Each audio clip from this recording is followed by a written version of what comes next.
আমরা অনুষ্ঠান শুরু করছি আজকে।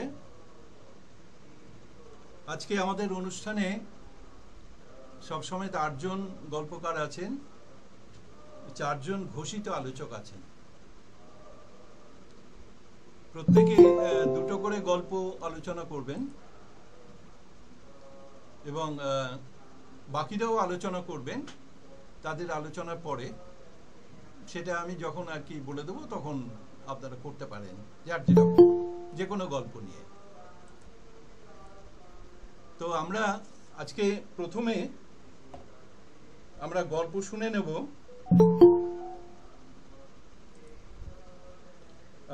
প্রথম যে গল্পকার, যে দুজন গল্প পড়বেন তারা হচ্ছেন দেবাশিস দে এবং সোনালী জানা।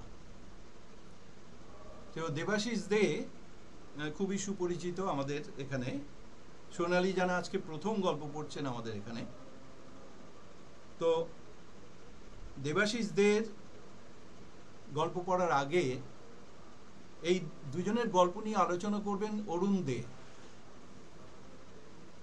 তো দেবাশিস দের একটু পরিচিতি দিয়ে নিই, যদিও সকলেই ভালোভাবে জানেন।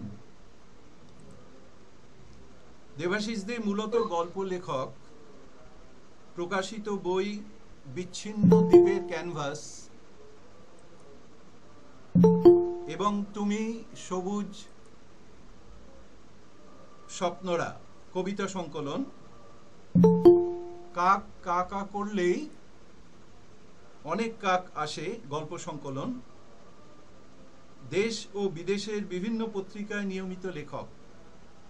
লেখার জন্য সাহিত্যরত্ন সম্মান 2009, নির্মল কৃষ্ণ মুখার্জি স্মৃতি চ্যালেঞ্জ ট্রফি, ছোট পত্রিকা সমন্বয় সমিতি স্মারক, আত্মদ্রোহ সাহিত্য Kriti Samman 2016, national and international compendium new Delhi থেকে লাইফ টাইম অ্যাচিভমেন্ট পুরস্কার, অশনি সংকেত স্মারক পুরস্কার বিজেতা, সারা বাংলা ছোট গল্প প্রতিযোগিতায় প্রথম স্থান অধিকারী, কিন্নর দলের অনুগল্প প্রতিযোগিতায় প্রথম পুরস্কার পেয়েছেন।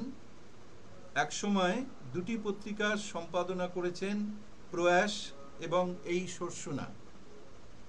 এখন দুটি পত্রিকার সহ সম্পাদক, আসরপত্র এবং ইজিন সায়েন্টিফিলিয়া.com, ফোন গল্পের পত্রিকার নিয়মিত লেখক। আমি দেবাশিস দেকে অনুরোধ করব গল্প পাঠের জন্য। পরে সোনালী জানা গল্প পড়বেন। এই দুটি গল্প নিয়ে আলোচনা করবেন অরুণ দে। দেবাশিস দে। নমস্কার, আন্তরিক কৃতজ্ঞতা জানাই আমাদের ফোন গল্পের তপনদাকে, বিশেষত আমার প্রিয় গল্পকারদের সঙ্গে আমাকে পড়বার সুযোগ করে দেওয়ার জন্য। আমি গল্প পড়ছি। আমার গল্পের নাম শিরদাঁড়া। ডাক পড়ল ম্যানেজারের ঘরে। অরুণাদিত্য পকেট থেকে চিরুনি বার করে মাথার চুল আছড়ে নিল। জামাটা প্যান্টের মধ্যে ঠিক ইন করা আছে কিনা তা টেনে টুনে দেখে নিয়ে ব্যস্ত থাকা মুখ আর শরীরটা নিয়ে ম্যানেজারের ঘরে তাড়াতাড়ি ঢুকে পড়ল। বেশ কিছুক্ষণ পর মুখে একরাশ কালো মেঘ নিয়ে বেরিয়ে এলো। অফিসের সবাই জানতে চাইলো হঠাৎ ডাক কিসের। অরুণাদিত্য আমতা আমতা করে কিছু একটা বলতে গিয়ে নিজেকে সামলে নিল। বলল, ওই সামনের মাসের প্রোডাকশন নিয়ে কথা হলো। ঢকঢক করে 2 গ্লাস জল খেয়ে বসে পড়ল নিজের চেয়ারে। অফিস কলিগদের কয়েকজন বলেছে, অরুণাদিত্য তুমি কুঁজো হয়ে যাচ্ছ, সোজা হয়ে বসার চেষ্টা করো। অরুণাদিত্য স্বীকার করে না। এমনকি বাড়িতেও খুব সাবধানে থাকে, বাড়ির লোকেরা যাতে শিরদাঁড়া বেঁকে যাওয়ার ব্যাপারটা টের না পায়। একদিন আয়নার সামনে দাঁড়িয়ে অরুণাদিত্য নিজের দিকে তাকিয়ে দেখে বেশ অনেকটাই বেঁকে গেছে। ঝুঁকে পড়েছে সে, বেজায় চিন্তায় পড়ে যায়। মুক্তির উপায় কি? কাকে জিজ্ঞাসা করবে সে কথা? বাজার থেকে বেশ কিছু বই জোগাড় করলো, নেট সার্ফিং করতে লাগলো বিষয় শিরদাঁড়া সোজা রাখার উপায়। অরুণাদিত্য বই আর নেটের কথা মেনে শিরদাঁড়াকে সোজা রাখার বিভিন্ন পন্থাকে কাজে লাগাতে লাগলো। কিন্তু শিরদাঁড়াটা সোজা থাকতে থাকতে আবার বেঁকে যায়। টানা সোজা রাখতে বিফল হয় সে। অরুণাদিত্য সিদ্ধান্তে পৌঁছায় এইভাবে শিরদাঁড়া সোজা রাখা যাবে না। একদিন বিনা তলপে নক করে ঢুকে পড়লো ম্যানেজারের ঘরে। বলে, আমি অ্যাকাউন্টসেই ঠিক ছিলাম স্যার, এখন বুঝতে পারছি আমার পারচেজ অফিসার হয়ে ঠিক হয়নি স্যার, অন্য কোনো ডিপার্টমেন্টে ট্রান্সফার করে দিন, আমার সিট দেওয়াটা যে বেঁকে যাচ্ছে স্যার। নমস্কার। ধন্যবাদ দেবাশিস। আমি এবারে সোনালী জানাকে গল্প করতে অনুরোধ করব। তার আগে সোনালী জানার সম্পর্কে একটু বলে নিই। উনি আজকে প্রথম আমাদের এখানে পড়ছেন। দুর্গাপুর নিবাসী, লেখায় হাতেখড়ি স্কুল জীবনে,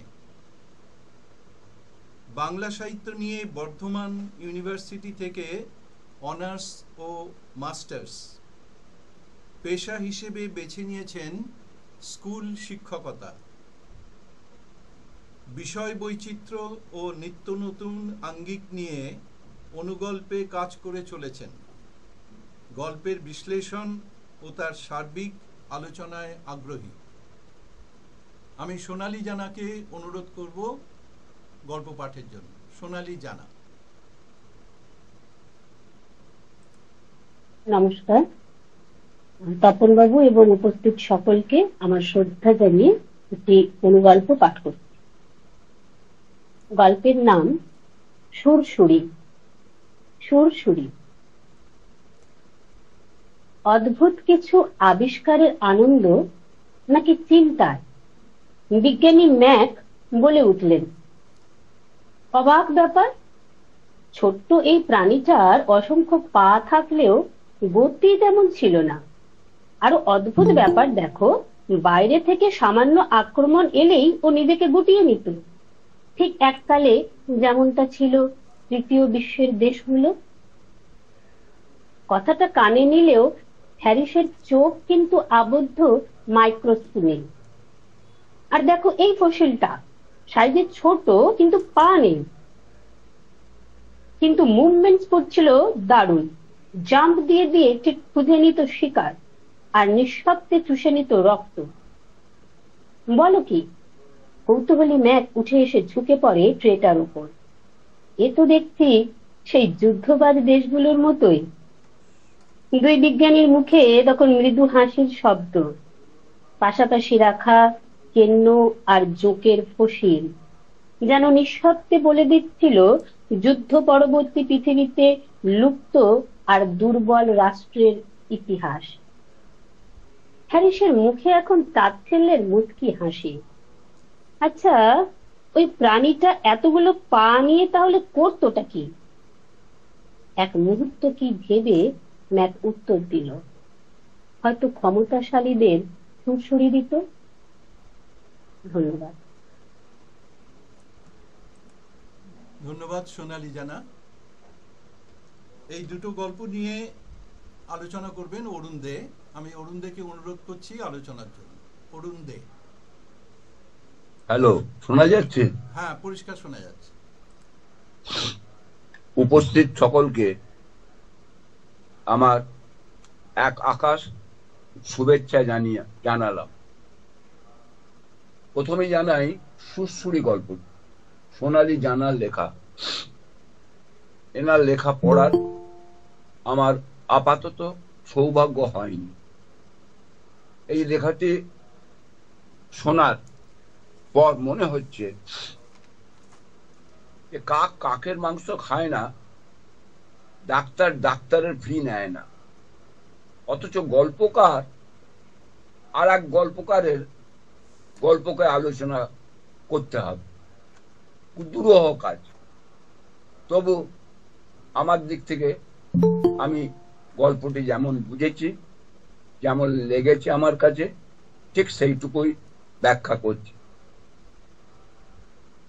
গল্পটি থিওরি ভিত্তিক লেখা। থিওরি থেকে প্র্যাকটিক্যালে গেছেন উনি।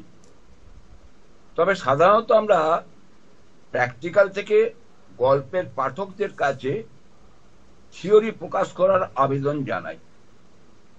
ঝরঝরে লেখা, তবে এটি যে মোটেই সুরসুরি নয় সেটা সকল পাঠকই বুঝতে পারছেন। যথেষ্ট প্রতিবাদী গল্প। দুর্বলের ওপর সবলের অত্যাচার আমরা চিরকালই দেখে আসছি। তবে দুর্বলদের লড়াই কিন্তু ইতিহাস তৈরি করে। যেমন ভিয়েতনাম, দুর্বলরা লড়াই করে পৃথিবীতে টেকে থেকে দুর্বলরা লড়াই করে পৃথিবীতে টিকে থাকার জন্য। যেমন কেন্নাইকে এখনো দেখতে পাই, কিন্তু ডাইনোসর সে তো অবলুপ্ত। এখানে আমরা যা দেখলাম গল্পটির মধ্যে, সরাসরি গল্পটির মধ্যে, যে এর আগেও দেখেছি আমরা যে প্রতিটা ছোট ছোট দেশে, বড় বড় দেশে, অর্থাৎ তৃতীয় বিশ্ব বলে যাকে আমরা উল্লেখ করছি, সেই দুর্বল দেশগুলোর উপর সবলের অত্যাচার আছে। কিন্তু একটাই সান্ত্বনা বাণী আমাদের কাছে, যে ওই ছোট ছোট দেশগুলো কিন্তু তারা কেউ সরে যায়নি, তারা এখনো পৃথিবীতে টেকে আছে, তাদের অস্তিত্ব রক্ষা করছে তাদের এই প্রতিবাদ জানিয়ে। ভালো লেখা, ছোট্ট অনুগল্পের ওপর দিয়ে, এবং ব্যঙ্গাত্ম সুরসুরি নাম দিয়েছেন। আর ভিতরে উনি যে প্রতিবাদটা প্রকাশ করেছেন তাকে সেলাম জানাই। দ্বিতীয় গল্প সিদ্ধাঁড়া, দেবাশিস দে আমার পরিচিত। দেবাশিস দের অনেক লেখাই পড়েছি। একদম সহজ সাদামাটা কথা। আমরা তো সকলে রাস্তাঘাটে যেখানে সেখানে যখন তখন বলি মাজা ভেঙে গেছে, প্রতিবাদ করার আর শব্দ নেই।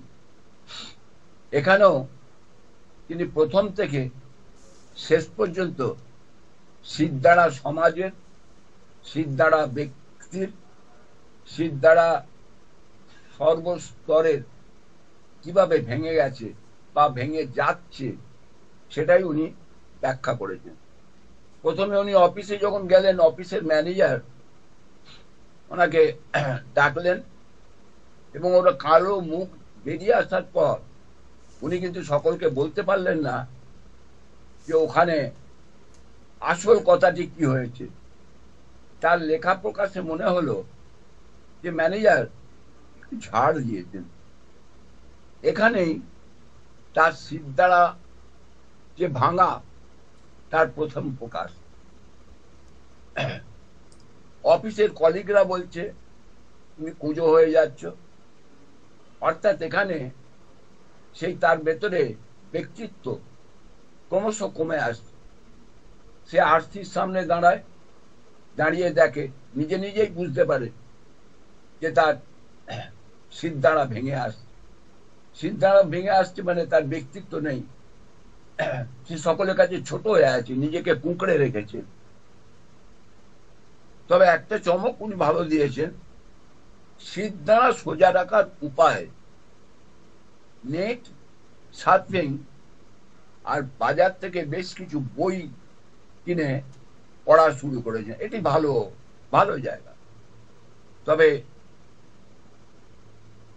সে যে সিদ্ধাঁড়া সোজা রাখতে বিফল হয় সেটা প্রতিটা লাইনেই প্রায় বুঝিয়ে দিয়েছেন। এবং শেষ জায়গায় উনি যখন যাচ্ছেন, যে অফিসারকে বলছেন আমি অ্যাকাউন্টে ঠিক ছিলাম, আমাকে পারচেজ অফিসার বানিয়ে ঠিক করেননি স্যার। আমার মনে হয় এইখানে গল্পটাকে শেষ করে দিলে সিদ্ধাঁড়াটা একটু সোজা হবার রাস্তা খুঁজে পেত। এখানেও তিনি ওই লাইনটা যে যোগ করলেন, আমার সিদ্ধাঁড়াটা যে বেঁকে যাচ্ছে স্যার, এইখানেই বোধহয় গল্পের মার খেল। এই লাইনটি কোনো কারণে এখানে প্রকাশ করা আমার মনে হয় ঠিক হয়নি। উনি যদি ওই পড়ে হোক, বা নিজের মানবিক দিক থেকে হোক, বা নিজের ভেতরে একটা বিদ্রোহী প্রতিবাদ ভাব জেগে থাকা হোক, এইভাবে যদি উনি গিয়ে ওই অফিসারকে বলতেন, যে অফিসারের কাছে ঝাড় খেয়ে বেরিয়ে এসেছিলেন সেই অফিসারের কাছে গিয়ে উনি যদি বলতেন যে আমি অ্যাকাউন্টে ঠিক ছিলাম, পারচেজ অফিসার বানিয়ে আমাকে ঠিক করেনি, এইটুকু বলেই যদি গল্পটুকু শেষ করে দিত, তাহলে বুঝতে পারতাম যে তার সিদ্ধারা সোজা করার পন্থা উনি পেয়েছেন। ধন্যবাদ সকলকে, এখানেই শেষ করলাম। ধন্যবাদ অরুণ দে। আমরা এবারে পরের দুজন গল্পকারের কাছে চলে যাব। পরের দুজন গল্পকার হচ্ছেন শুভাশিস ঘোষ এবং শ্রীকান্ত অধিকারী। এই দুটো গল্প নিয়ে আলোচনা করবেন আলোচক টুপুর ঘোষ। আমি প্রথমে শুভাশিস ঘোষকে গল্প পড়ার জন্য অনুরোধ করব, কিন্তু তার আগে শুভাশিস ঘোষ প্রথম গল্প পড়ছেন আমাদের এখানে, তো তার একটু পরিচিতি হওয়া দরকার। কথাকার শুভাশিস ঘোষের জন্ম বেড়ে ওঠা দক্ষিণ 24 পরগনার শিল্প শহর বজবজে। বাণিজ্য বিভাগে স্নাতকোত্তর, institute of cost and works accountant of ইন্ডিয়ার স্বীকৃত পেশাদার। পেশাসূত্রে বেসরকারি টেলিকম সংস্থায় কর্মরত। দক্ষিণবঙ্গের সংবাদ সাপ্তাহিক বার্তা এখনের প্রধান সম্পাদকের দায়িত্বে 2002 থেকে পালন করছেন প্রতিবেশ সাহিত্য নির্বাহী সম্পাদক ও নিশীথ সাহিত্যপত্রের সম্পাদকের দায়িত্ব। সংবাদ প্রতিবেদন, প্রবন্ধ রচনায় বিভিন্ন দৈনিক ও সাময়িক পত্রিকায় স্বচ্ছন্দ বিচরণ 3 দশকের ওপর। ছোট গল্প ও অনুগল্পে সমৃদ্ধ অসংখ্য লিটল ম্যাগাজিন ও বাণিজ্যিক পত্রিকা। সাপ্তাহিক বর্তমান, কথা সাহিত্য, যুগশঙ্খ, আজকাল, আপনজন, ইস্ক্রা, গল্পগুচ্ছ, শতমুখী, অক্ষরপাত, নিশীথ, প্রতিবেশ সাহিত্য প্রভৃতি উল্লেখযোগ্য পত্রপত্রিকায় ছড়িয়ে আছে তাঁর সৃষ্টি।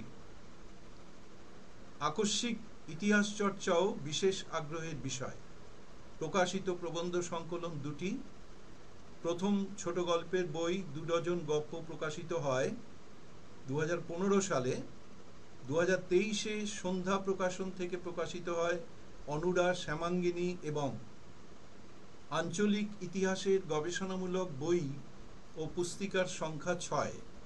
এবছর বই টার্মিনাস থেকে প্রকাশিত চেনা জনপদ অজানা কথা বইটি সুখেন্দু বিকাশ নাথ স্মৃতি সম্মাননার জন্য হয়েছে নির্বাচিত।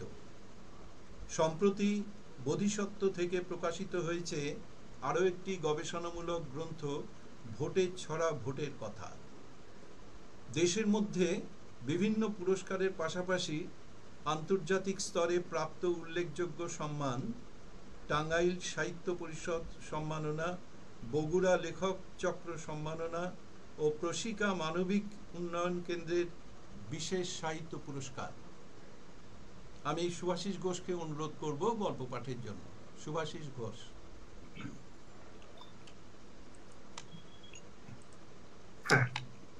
নমস্কার। এই গ্রুপে আমি অপেক্ষাকৃত নবীন সদস্য এবং গল্প পাঠের জন্য আজকেই প্রথম আমন্ত্রিত। সেই কারণে এই গ্রুপের কর্ণধার তপনদাকে আমার কৃতজ্ঞতা জানাচ্ছি, এমন অসংখ্য গুণী মানুষদের সাথে বসে গল্প পাঠের সুযোগ করে দেওয়ার জন্য, এবং প্রত্যেককে যথাযথ শ্রদ্ধা, শুভেচ্ছা এবং ভালোবাসা জানিয়ে আমি শুরু করছি আমার গল্প পাঠ। আমার গল্পের নাম লেডি কিনি।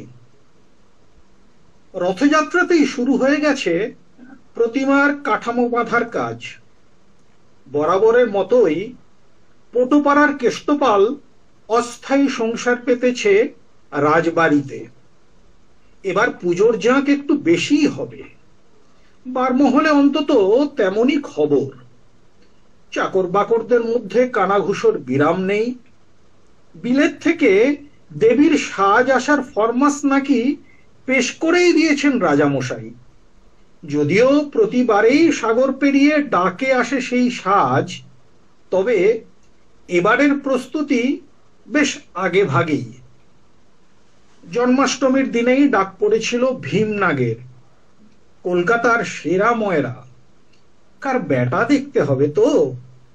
জনায়ের পরান্নাগ যখন বউবাজারে প্রথম দোকান দিল, রাতারাতি তার মিষ্টির সুখ্যাতি ছড়িয়ে পড়েছিল কলকাতা জুড়ে। ছেলে ভীমের হাতে এখন নাকি খেলা করে জাদু, তাই এবার ডাক পড়েছে তার। তড়িঘড়ি ভিয়েন বসলো রাজবাড়িতে। চাকর বাকরদের সবাই প্রায় ৩-৪ পুরুষের রাজভৃত্য। বাপের জন্মে কেউ শোনেনি বাড়িতে ভিয়েন বসেছে এত আগে। সেই কবে পলাশির যুদ্ধ হলো, আর সাহেবদের জয়ের আনন্দে দেবীর পুজো শুরু হলো শোভা বাজারে।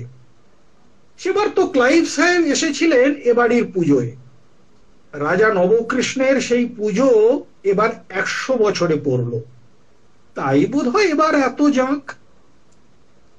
মাসখানেক ধরে চলল নতুন নতুন মিষ্টি তৈরির মহড়। ভীমনাগের হাতের জাদুতে তৈরি হয় নিত্য নতুন মিষ্টি। কোনোটাই ঠিক পছন্দ হয় না রাজা মশাইয়ের।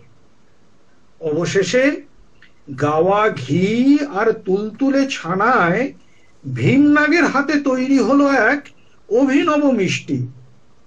অন্দরমহলে সবার নাকি মনে ধরলো সেটা। রাজাও খুশি, ময়রাও খুশি। তারপর এলো বহু প্রতীক্ষিত এই দিন, আজ মহাষ্টমী। সন্ধি পুজো শুরুর আগেই মেম সাহেবের হাত ধরে ফিটম থেকে নামলেন ক্যানিং সাহেব। বেজে উঠল সানাই। সাহেব আর লেডি ক্যানিং এর আপ্যায়নে এলো ভীমনাগের নতুন মিষ্টি। ময়রা বললে, মেম সাহেবের নামে আমার মিষ্টির নাম রেখেছি লেডি কিনি। মুখে ফেলতেই মিলিয়ে গেল মিষ্টি। খুশিতে ভরে উঠল মেম সাহেবের মুখ। পকেট থেকে 2টো গিনি বার করে ভীমের হাতে দিলেন সাহেব। রাজামশাই বললেন, ধরো হে ভীম, তোমার বকশিস। তুমি তো বেশ বড় দাও মারলে হে। একগাল হাসি নিয়ে ভীম বললে, রায় বাহাদুর খেতাবের চেয়েও এটা বড় দাও? বলেন কি রাজামশাই? নমস্কার। ধন্যবাদ সুভাষিস ঘোষ।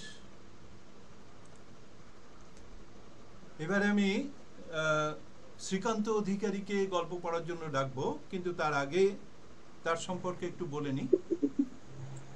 শ্রীকান্ত অধিকারী ছোটবেলায় বাবার মুখে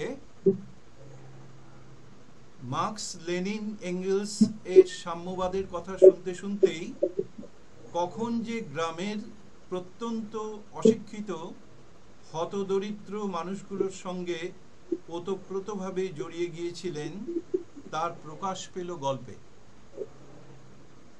বাবা মুক্তিপদ অধিকারী, মা রেণুকা অধিকারী। চাকরি সূত্রে শিউরিবাসী হলেও গ্রামেই বেড়ে ওঠা। কলেজ জীবন থেকে গল্প লেখা শুরু হলেও পাকাপাকিভাবে লেখা শুরু দেশ পত্রিকায় প্রথম গল্প ছোটা পুরুত প্রকাশের পরেই। এই গল্পটি বের হয় 2016 সালে। তারপর ক্রমে ক্রমে আনন্দবাজার, আনন্দমেলা, সানন্দা, দেশ, বর্তমান, দৈনিক স্টেটসম্যান, আজকাল, শতানিক, ফোন গল্পের আসর, লেখাজোকা, জলদর্শী সহ নানান পত্রপত্রিকায় গল্প লিখে চলেছেন। গল্প সংকলন হাঁসের পালক, সৃষ্টিসুখ থেকে প্রকাশিত। গল্প ছাড়াও প্রবন্ধ, উপন্যাস লিখতে ভালোবাসেন। প্রিয় শিশুতোষ গল্পের সিরিজ রাঙা পিসির গল্প, পত্রিকার সম্পাদনা, গল্প কথার গল্প। আমি শ্রীকান্ত অধিকারীকে অনুরোধ করব গল্প পাঠের জন্য। শ্রীকান্ত অধিকারী। নমস্কার। প্রথমেই ফোন গল্পের আসরের কর্মকর্তা তপন রায়চৌধুরী মহাশয়কে আমার সশ্রদ্ধ নমস্কার জানাই এবং উপস্থিত সকল লেখক এবং আলোচক বর্গকে আমি আমার প্রণাম জানাই। আমি শুরু করি আমার গল্প মানচিত্র। মানচিত্র নয়, মানচিত্র। আমার বউ দুধওয়ালার সঙ্গে গুজুর ফুসুর করছে এখনো। বাড়িতে জিওগ্রাফির মাস্টারমশাই ছেলেকে মানচিত্র বোঝাচ্ছেন। আমার মাথা গরম হচ্ছে। ওটা যদি দুধওয়ালা না হয়ে দুধওয়ালি হতো, আর আমার বউ না হয়ে আমি হতাম, ব্যাপারটা কোথায় গিয়ে দাঁড়াতো? এই কদিন সীমারেখা ছাড়িয়ে যাচ্ছে। মানছি ছেলেটার প্রদান শরীর, হালটাল চালালে, গরু মহিষের পেছনে ছুটলে ওরকম লোহা পেটানো চেহারা হয় বটে। তা বলে আর সহ্য করতে না পেরে ওদের কাছে গিয়ে দাঁড়ালাম। এমনিতে কারো কথা বলার প্রসঙ্গে ইন্টারফেয়ার করতে ইগোতে লাগে। প্রসঙ্গ বুঝে ওঠার আগেই ওরা একসঙ্গে আমাকে দেখলো, তারপরেই দুম করে চুপ করে গেল। সীমা এক পেশে হাসলো এবং পাশ কেটে গেল। ওদিকে দুধওয়ালা ততক্ষণে রাস্তায়। কর্কশ স্বরে ডাকলাম, এই ছোকরা, তোর সাহস তো কম নয়? ওদিকে সমাচার না জানিয়ে পালিয়ে যাচ্ছিস। মনে আছে তো কতটা দুধ নিই? দুধওয়ালা হাসি মুখে বারান্দায় এসে দাঁড়ালো। প্রতিদিনের মতো জিজ্ঞেস করলাম, গ্রামের লোকজনেরা এখনো না বুঝে রাজনীতি করে কিনা, নাকি শুধু গরু ছাগলের মতো লরি ভর্তি করে পার্টির মিছিলে যায়? ঠারে ঠুরে বুঝিয়ে দিই, মেহনতি মানুষের জন্য সংগঠন দরকার, না হলে পেঁচকের দল ছিঁড়ে খাবে। কৃষ্ণদুলাল প্রতিদিনের মতো মাথা নাড়ে, ফিসফিসিয়ে শুধায়, তোরা ভোটটা কাকে দিবি? ছোট না বড়? ও ফুল টুল দিয়ে ফসল তোলা যায় না, হাতিয়ার লাগে, বুঝলি? সে হাসে, ওর ব্যাং কোথাকার, বাইরের খবর রাখে না, মাঝে মাঝে রাখবি, ইতিহাসের কথা শুনবি। দুনিয়া পাল্টানোর ক্ষমতা শুধু মেহনতি মানুষের আছে। ফ্রান্স, রাশিয়া, চীন, ভিয়েতনাম, কত বলবো। জোট বাঁধ, জোট। কৃষ্ণদুলাল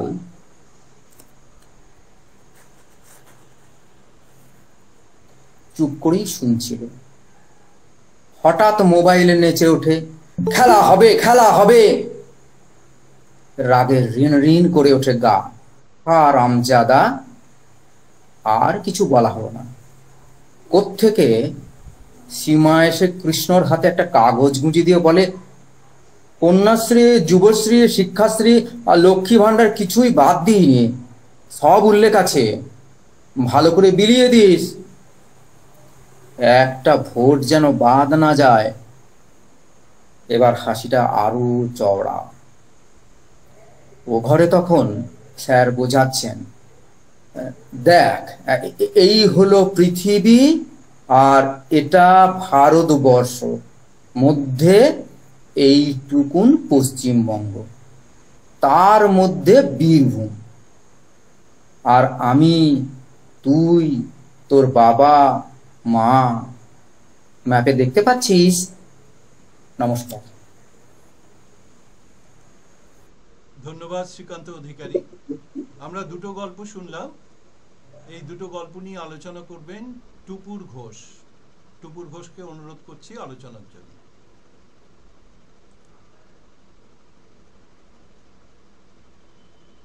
নমস্কার সকলকে।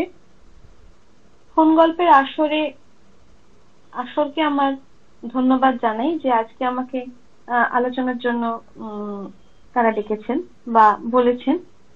আর ফোন গল্পর আসরকেও আর একটা কারণেও তাদেরকে ধন্যবাদ এবং কৃতজ্ঞতা আমাদের সকলের তরফ থেকে। প্রায় কোভিড পিরিয়ডে সময় থেকে এটা শুরু হয় ফোন গল্পের আসর, এবং এইভাবে যে কোভিড আমাদের সত্যি করে শিখিয়েছিল যে অনলাইনে কেউ বীরভূম, কেউ বাঁকুড়া, কেউ পুরুলিয়া, কেউ মেদিনীপুর, কেউ চন্দননগর, কেউ কলকাতায় বসেও যে এভাবে সংযুক্ত হয়ে একটা সাহিত্য চর্চা করা যায় এবং সেই সাহিত্য চর্চায় সকলে অংশগ্রহণ করতে পারে, এই যে জিনিসটা আমাদের, এই যে টেকনোলজি আমাদের শিখিয়েছিল কোভিড, এবং তারই রেশ ধরে তপন বাবু যে এই ফোন গল্পের আসর এত অপূর্বভাবে পরিচালনা করছেন এই বিগত বছর ধরে। এবং আজকের এই আসরে উপস্থিতি প্রায় 48 জন, আমি যেটুকু দেখতে পাচ্ছি। হ্যাঁ, এটা ভাবার বিষয়, এবং এটা খুব একটা সামান্য বিষয়ও নয়। এতজন মিলে একটা সাহিত্যের অনুষ্ঠানে, এত পশ্চিমবঙ্গ শুধু কেন বলবো, সারা পৃথিবীর বিভিন্ন প্রান্ত থেকেও আমি দেখেছি একসময় অন্যান্য আসরে আমেরিকা থেকেও অনেকে উপস্থিত থাকেন। এইভাবে যে একটা আসর চলছে প্রত্যেক মাসে, তার জন্য ধন্যবাদ এবং কৃতজ্ঞতা ফোন গল্পের আসরকে। আমি আলোচনায় যাই। প্রথম গল্পটি শুভাশিস ঘোষের লেডি কেনি। অমিতাভ বচ্চনের ছেলে অভিষেক বচ্চন অথবা সুচিত্রা সেনের মেয়ে মুনমুন সেন, এই দুজনের প্রতি আমাদের, অথবা বলতে পারি সচিন তেন্ডুলকারের ছেলে, তার নামটা আমি এখনো মনে করতে পারছি না, অতটা জানি না। যাই হোক, এই বিখ্যাত বিখ্যাত বাবা বা মা যারা মানে সাকসেসের চূড়ান্ত সীমা অতিক্রম করেছে, তাদের ছেলে মেয়েরা যখন আমরা আবার নতুন ভাবে আসতে শুরু করে এবং তাদের দেখানো পথ ধরে, তখন এই তাদের প্রতি একটা এক্সপেকটেশন, মানুষের চাহিদা অনেক বেশি বেড়ে যায়। এখানে আমি এই সূত্রে আনছি কথাটা। এবং সেই চাহিদা যখন তারা পূরণ করতে পারে না, তখন একটা কোথাও একটা মানুষের মনের মধ্যেই অ্যাকসেপ্টেন্সের একটা ঘাটতি থেকে যায়। এই কথাটা এ কারণেই বলা, গল্পটি যে পার্সপেক্টিভ থেকে উঠে এসছে, যে পরিপ্রেক্ষিতে উঠে এসছে, সেটা একটা ঐতিহাসিক ঘটনা, একটা মিথ হয়ে যাওয়া ঘটনা, আঞ্চলিক মিথ। এটা রামায়ণ মহাভারতের মতো অত পৌরাণিক বিরাট পর্যায়ের মিথ নয়, একটা আঞ্চলিক মিথ, আমাদের কলকাতা কেন্দ্রিক বা বঙ্গদেশ কেন্দ্রিক একটা মিথ, যেখানে লেডি ক্যানিংকে শ্রদ্ধা জানিয়ে তৈরি হয় লেডি কেনি। এবং এই মিথটাকে নিয়ে লেখক লিখতে শুরু করলেন। যখন কোনো মিথ নিয়ে লেখা শুরু হয়, তখন পাঠকের মধ্যে চাহিদাটা অনেক বেড়ে যায়। পাঠক ভাবে, যেহেতু পাঠক কিন্তু পরিণত হয়েছে, পাঠক পেরিয়ে এসেছে। গল্পটির সময়কাল একটা জায়গায় উল্লেখ আছে পলাশীর যুদ্ধের 100 বছর পর, তার মানে 1857-58, অর্থাৎ 19বিংশ শতাব্দীর শেষ দিকটা। পাঠক কিন্তু আরো বহু বছর এগিয়ে এসেছে, এবং তাদের সামনে যখন প্রায় এই 300 বছরের একটা ইতিহাস বা মিথকে তুলে ধরা হচ্ছে, তখন পাঠকের চাহিদাটা আরো বেশি অন্যরকম হয়ে যায়। কারণ পাঠক শুধু সময়ে এগিয়ে আসেনি, পাঠক অনেক বেশি পরিণত হয়েছে। পাঠকের পাঠ অভিজ্ঞতা আরো বেশি দীর্ঘায়িত হয়েছে, আরো বেশি বপুতে বড় হয়েছে। তাদের মানসিকতা অন্যদিকে পূর্ণতা পেয়েছে, এবং সমাজ বাস্তবতা সবটাই অন্যরকম ওলটপালট হয়ে গেছে। সেই ক্ষেত্রে দাঁড়িয়ে যখন আমরা কোনো মাইথোলজিক্যাল কোনো ঘটনা বা বহুদিনের পুরনো কোনো ইতিহাস কেন্দ্রিক কোনো বিষয় যখন আমাদের সামনে উঠে আসে, তখন পাঠকের না চাহিদাটা আরো বেশি বেড়ে যায়। এই গল্পটা তো আমরা জানি, কিন্তু এর পরে কি, তারপরে কি একটা বিরাট বড় আকাশ আসবে আমাদের সামনে, যে আকাশ আমরা এখনো দেখিনি। তারপরে কি একটা বিরাট বড় মহাশূন্য আসবে, যেখানে এলিয়ানের পরবর্তী প্রজন্মকে আমরা দেখতে পাবো। এই একটা স্তর অতিক্রম করতে চায় পাঠক। যখনই সেটা পায় না, তখনই তাদের একটা চাহিদা এবং যোগানের একটা ঘাটতি তৈরি হয়। এই গল্পটি গঠন, চলন, গদ্য ভঙ্গিমা এবং বলার যে স্টাইল, রীতি, সেটা খুব সুন্দর, খুব একটা নাটকীয় ভঙ্গি আছে, সবকিছু আছে। কিন্তু এই যেহেতু তিনি মিথটাকে টেনে এনেছেন, তাই পাঠকের চাহিদা কিন্তু আকাশচুম্বী হয়ে গেছে। সেক্ষেত্রে ওই শেষের যে অংশটুকু, অর্থাৎ সব গল্পই শেষটাই অভিঘাত, তবুও বলছি শেষের যে অংশটুকু, যে বিরাট বড় একটা দাও মেরেছে, মানে 21বিংশ শতাব্দীর প্রজন্মের পৃথিবীতে লেডি কেনি একটা মানে ভীমনাগ, একটা অত্যন্ত চিরকালীন নাম হয়ে রয়ে গেছে। সরস বাঙালির মানসিকতায়, সরস বাঙালির স্মৃতিপটে, সেটা একটা বিরাট বড় দাও তো বটেই, কিন্তু না আরো কোথাও যেন আর একটু বেশি চাহিদা ছিল পাঠকের। আমার মনে হয়, আমি একজন আলোচক হিসেবে আমার মনে হয় যে আরো কিছু বোধহয় গল্পটিতে দেওয়ার জায়গা ছিল, আরো কিছু বলার জায়গা ছিল, আরো কিছু ইঙ্গিতবাহী হওয়ার হয়তো প্রয়োজন ছিল। সেইখানটা কোথাও যেন একটু আমার মনে হয়েছে ঘাটতি থেকে গেছে, বা সেই চাহিদাটুকু লেখক মানে পুরোপুরি তৃপ্তি দিতে পারেননি। এটা আমার ধৃষ্টতা বলে মার্জনা করবেন, কিন্তু এটুকুই আমার মনে হয়েছে। এছাড়া ওই যে শেষ অংশটুকু, এই যে ভীমনাগ যে চিরকালীন বাঙালির স্মৃতিপটে রয়ে গেছে, এটা আমরা সকলেই জানি, সকলেই বুঝেছি। এই যে বিরাট দাও, মানে এটা কি লেখক বোঝাতে চেয়েছেন আমার মতে, এটা কিন্তু একটা বড় পাওনা। কিন্তু তারপরও আরো অন্য জায়গায় যাওয়ার একটা অনুসন্ধান আমাদের মধ্যে ছিল। দ্বিতীয় গল্প শ্রীকান্ত অধিকারী, গল্পের নাম অনেকে বুঝতে পেরেছেন কিনা জানি না, গল্পের নাম মানচিত্র, ময় জফল আকার দন্তের ন, বা ময় MAN, মানচিত্র, মানচিত্র নয়। যখন কোনো, আমি আগেও বলেছি যে পাঠক যখন কোনো অনুগল্প পড়ছে, পাঠক যখন কোনো অনুগল্প পড়ছে, তখন সেই অনুগল্পর যেহেতু পরিসরটা একদমই ছোট্ট, একটুখানি জায়গার মধ্যে, তাই পাঠক সেটাকে সম্পূর্ণভাবে উপভোগ করতে চেষ্টা করে, মানে কোনো অংশটুকুই বাদ যায় না। আমাদের কাছে যেমন খুব পছন্দের একটা খাবার বিরিয়ানি, তাই বিরিয়ানির ভাতের চালের প্রত্যেকটা দানা আমরা খুঁটে খুঁটে খাই, হাড়ের প্রত্যেকটা, মাটনটা যেমন আমাদের খুব লোভনীয়, মাটনের ওই স্ট্রয়ের ভেতর যে মজ্জাটা রয়েছে সেটাও আমরা সুরুত করে টেনে টেনে উপভোগ করি, কোনোটাই ফেলি না। সেই জন্য যখন পাঠকের সামনে অনুগল্প আসছে, তখন অনুগল্পের কোনো অংশটাই ফেলা যায় না, খোসা নেই, সবটাই রন্ধন প্রক্রিয়ার মধ্যে পড়ে যাচ্ছে। তাই শিরোনামটিও কিন্তু অত্যন্ত গুরুত্বপূর্ণ। যখন মানচিত্র হলো, তখন কিন্তু শুরু হলো পাঠকের অনুসন্ধান, যে গল্পের কোথায় গিয়ে মানচিত্রতে পরিণত হচ্ছে। এরপর গল্পটা শুরু হলো। গল্পের প্রথম স্তর যেখানটা, গল্পটা কিন্তু উত্তম কথকের বর্ণনা রীতি অবলম্বন করেছে। উত্তম পুরুষ কথন রীতি।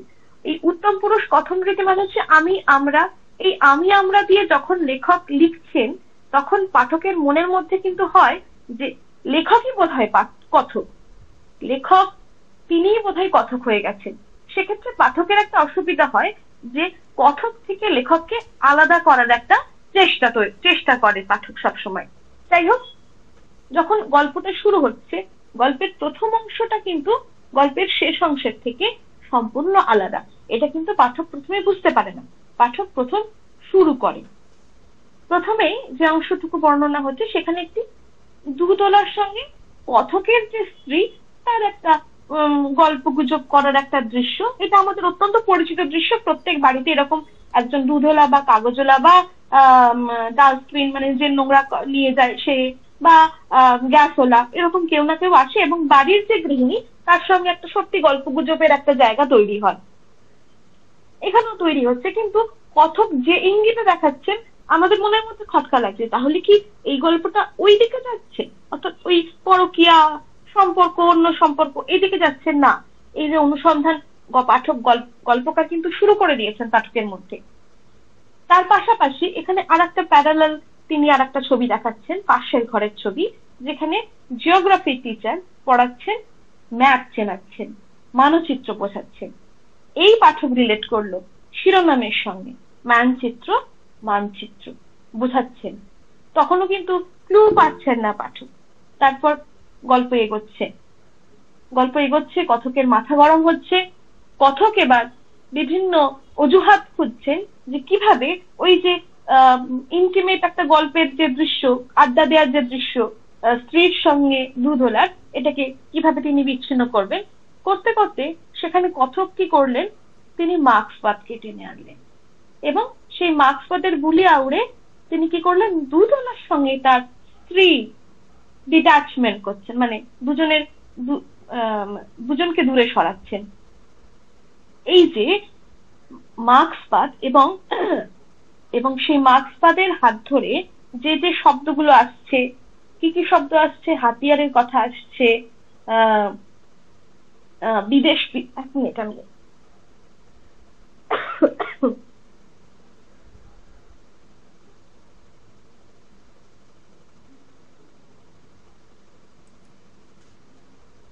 মিউট হয়ে গেছেন টুপুর ঘোষ। হ্যাঁ আমি মিউট করলাম, আচ্ছা, কাশি এসে গেছিল, ঠিক আছে। জল খেলাম একটু। ওকে, হ্যাঁ আমি কি বেশি বড় করে ফেলে ফেলছি? না ঠিক আছে, বলুন বলুন। হ্যাঁ, এই যে মার্ক্সবাদের কথার সঙ্গে সঙ্গে আমরা বুঝতে পারছি যে এই যে ইঙ্গিতটা নিয়ে আসছেন কথক, এটা কিভাবে নিয়ে আসছেন? বিদেশের কথা আসছে, জোট বাঁধার কথা আসছে, ফ্রান্স রাশিয়ার কথা আসছে, চীনের কথা আসছে, মেহনতি কথা আসছে। এই যে শব্দগুলো, এগুলো আমাদের কাছে ভীষণ ক্লিশে হয়ে গেছে। ক্লিশে কথাটা আমি বললাম কোট আনকোট, কারণ সত্যি করেই আমাদের যে চারপাশের যে মানুষ, যে শ্রমজীবী মানুষ, তার সঙ্গে কিন্তু এই শব্দগুলোর অবস্থান বহু দূরে, তাদের কিন্তু সহাবস্থান নয়। ঠিক এর পাশাপাশি সাংঘাতিক বৈপরীত্য এবং সাংঘাতিক ক্লাইম্যাক্স কথক দেখাচ্ছেন, লেখক দেখাচ্ছেন। তার রিংটোন বেজে উঠছে, খেলা হবে খেলা হবে, এবং তার পাশাপাশি কন্যাশ্রী, রূপশ্রী, যুবশ্রী, এইগুলো আমাদের আর কিচ্ছু বলে দেওয়ার প্রয়োজন নেই। আমরা একটা ইঙ্গিতেই কিন্তু বুঝে ফেলেছি যে এই গল্পটা আসলে কি। অনুসন্ধান শেষ হচ্ছে, কিন্তু শেষ হতে গিয়েও একদম শেষ লাইনটা পর্যন্ত আমাদের অপেক্ষা করতে হচ্ছে, যে সেখানে আসল মানচিত্রটা বোঝাচ্ছেন, যে মানচিত্রের মধ্যে ভারতবর্ষের মধ্যে প্রথমে পৃথিবীর মধ্যে ভারতবর্ষ, ভারতবর্ষের মধ্যে পশ্চিমবঙ্গ, পশ্চিমবঙ্গের মধ্যে বীরভূম, বীরভূমের মধ্যে ছাত্রীর শিক্ষক, বাবা মা, এই মানুষগুলো, এবং আরো আরো আরো চারপাশের দৃশ্যাবলী, সমাজ, বাস্তবতা, অর্থনৈতিক অবস্থা, সমস্ত কিছু, এই যে জোট বাঁধা, সমস্ত কিছু যেন ঢুকে যাচ্ছে, ইনক্লুড হচ্ছে, এবং মানচিত্র এখানেই মানচিত্রের পরিণতি পাচ্ছে। এবং গল্পটির শুরু থেকে শেষ পর্যন্ত টান টান একটা টেনে রাখার যে এই ক্ষমতা, সেটা সত্যি আছে। এবং শ্রীকান্ত অধিকারীর বহু গল্প আমি পড়েছি, অত্যন্ত ক্ষমতাশালী গল্পকার এখনকার দিনে, এখনকার সময়ে, এবং তার এই গল্পটিও আমার ভীষণ ভালো লেগেছে। ধন্যবাদ সকলকে। ধন্যবাদ টুপুর ঘোষ। এবারে আমরা পরের দুজন গল্পকারের কাছে চলে যাব। পরের দুজন গল্পকার হচ্ছেন সানাদে এবং সুবীর মজুমদার। প্রথমে সানাদে গল্প পড়বেন। প্রথম গল্প পড়ছেন আমাদের এখানে, সংক্ষেপে একটু বলে নিই ওর সম্পর্কে। আনমনে শব্দের মালা গেঁথে ঘটনাবৃত্ত বর্ণনা করেন লেখক। লেখিকা সানাদের জন্ম 1983 সেপ্টেম্বরে দিল্লিতে, বেড়ে ওঠা কলকাতায়। 2022-এর শেষে আচমকাই একদিন কলম তুলে নিয়েছিলেন লেখিকা। 2023-24-এ কয়েকটি পত্রিকায় প্রকাশিত হয়েছে গল্প স্বপ্ন দেখেন, স্বপ্ন দেখবা। আমি সানাদিকে অনুরোধ করব গল্প পাঠের জন্য। সানাদে এবং সুবীর মজুমদারের গল্প নিয়ে আলোচনা করবেন পূর্বা দাস, আলোচক পূর্বা দাস। সানাদেকে অনুরোধ করছি গল্প পাঠের জন্য। নমস্কার, আমি সবার গল্প শুনলাম, খুব ভালো লাগলো। ফোন গল্পের আসরকে আন্তরিক কৃতজ্ঞতা। আমার কথা কি শোনা যাচ্ছে? হ্যাঁ, পরিষ্কার শোনা যাচ্ছে, বলুন। আচ্ছা, আমার আজকে গল্পটির নাম হচ্ছে চিঠি। টিয়া তোকে হ্যাঁ বলেছে? বাহ, খুব ভালো। সাগরের ফোনটা কেটে প্রথম কিছুক্ষণ চুপ করে বসে রইল বাবিন। ইচ্ছে হলো ফোনটা ছুঁড়ে ফেলে দেয়। টিয়া, তুই অন্য কারোর হয়ে যাবি? বাবিনের পাড়ার মেয়ে টিয়া। ছোট থেকেই এ বাড়িতেও রবা দৌড়াত, যখন তখন এসে জ্বালাতন করে, আবারও না এলেও ফাঁকা ফাঁকা লাগে। তবুও বাবিন কোনোদিনও টিয়াকে নিয়ে ভাবেনি। আসলে টিয়া ওর সবটা জুড়ে ছিল বলেই হয়তো আলাদা করে ভাবা হয়নি। এই পড়ার টেবিলটাতেই কি কম জুড়ে আছে টিয়া? আজ নয় বাবিন নামকরা কলেজে বাংলার প্রফেসর, কিন্তু ওর প্রথম স্টুডেন্ট তো টিয়াই। সেই কবে থেকে এই ঘরে, এই পড়ার টেবিলে, এই বইগুলোর উপর টিয়ার জবরদখল। আবার বাবিনের সহকর্মী সাগরের সাথে টিয়ার প্রথম দেখাও তো এই টেবিলে বসেই। মেয়েটা কি তোর বিশেষ কেউ? সেদিন সাগরের প্রশ্নে হো হো করে হেসেছিল বাবিন। ইস, কেন যে হেসেছিল! সেই থেকেই সাগর নিয়ম করে এখানে হানা দেয়। বাবিনের বুকে একটা চিনচিনে ব্যথা। টিয়াটা বড্ড বেশি কথা বলে আজকাল। চিঠি লেখা তো এখন উঠেই গেছে। আমার স্বপ্ন ভ্যালেন্টাইন্স ডেতে ইংরেজিতে কার্ড নয়, কেউ বাংলায় চিঠি লিখে প্রপোজ করুক আমায়, দুম করে একদিন বলেছিল টিয়া। সাগরের মনের কথা টের পেয়েই বলেছিল বোধহয়। মেয়েরা নাকি সব বুঝতে পারে, শুধু তুই আমার মনের কথাটাই বুঝলি না টিয়া, ভাবে বাবিন। বুকের ভিতর অবাধ রক্তক্ষরণ। আমি তো বাংলা লিখতেই জানি না ভাই। কলকাতায় থাকি বলে ঠেলায় পড়ে বাংলা বলতে শিখেছি, হতাশ গলায় বলেছিল সাগর সিংহানিয়া। বাবিন হেসেছিল একটু। ওর যে বড্ড ভরসা ছিল টিয়ার উপর। টিয়ার চোখ দুটো যে ভরসা দিত, তাহলে কি সবটাই মনের ভুল?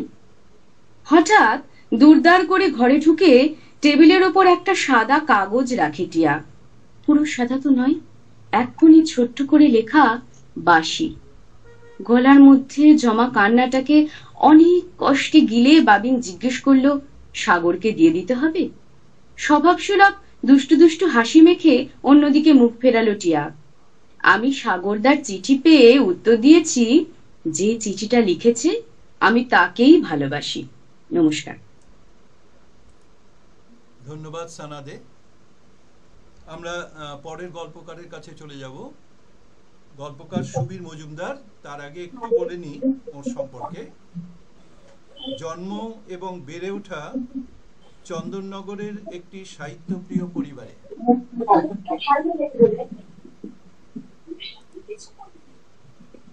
তোমার শাড়িটার মধ্যে শাড়িটা তোমার এনেছি, কাইন্ডলি মিউট করবেন সুমা কুশারি। তোমার জন্য এনেছি এরকম শাড়ি একটা।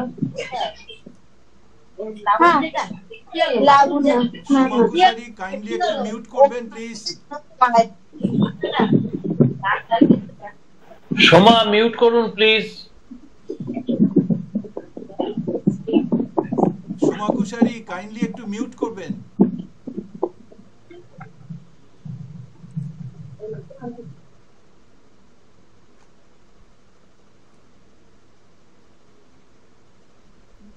সুবীর মজুমদারের সংক্ষিপ্ত পরিচিতি। জন্ম এবং বেড়ে ওঠা চন্দননগরের একটি সাহিত্যপ্রিয় পরিবারে। বরাবর কবিতা লেখা ছিল একটা প্রিয় অভ্যাস। বরাবর অনেক পরে গল্প লেখা শুরু। একটি কবিতার বই আছে, গল্পের বই নেই। মূলত লিটল ম্যাগাজিনে লেখালেখি, বাণিজ্যিক পত্রিকায় কিছু লেখা প্রকাশিত হয়েছে। তো সুবীর মজুমদারকে আমি অনুরোধ করব গল্প পাঠের জন্য। সুবীর মজুমদার।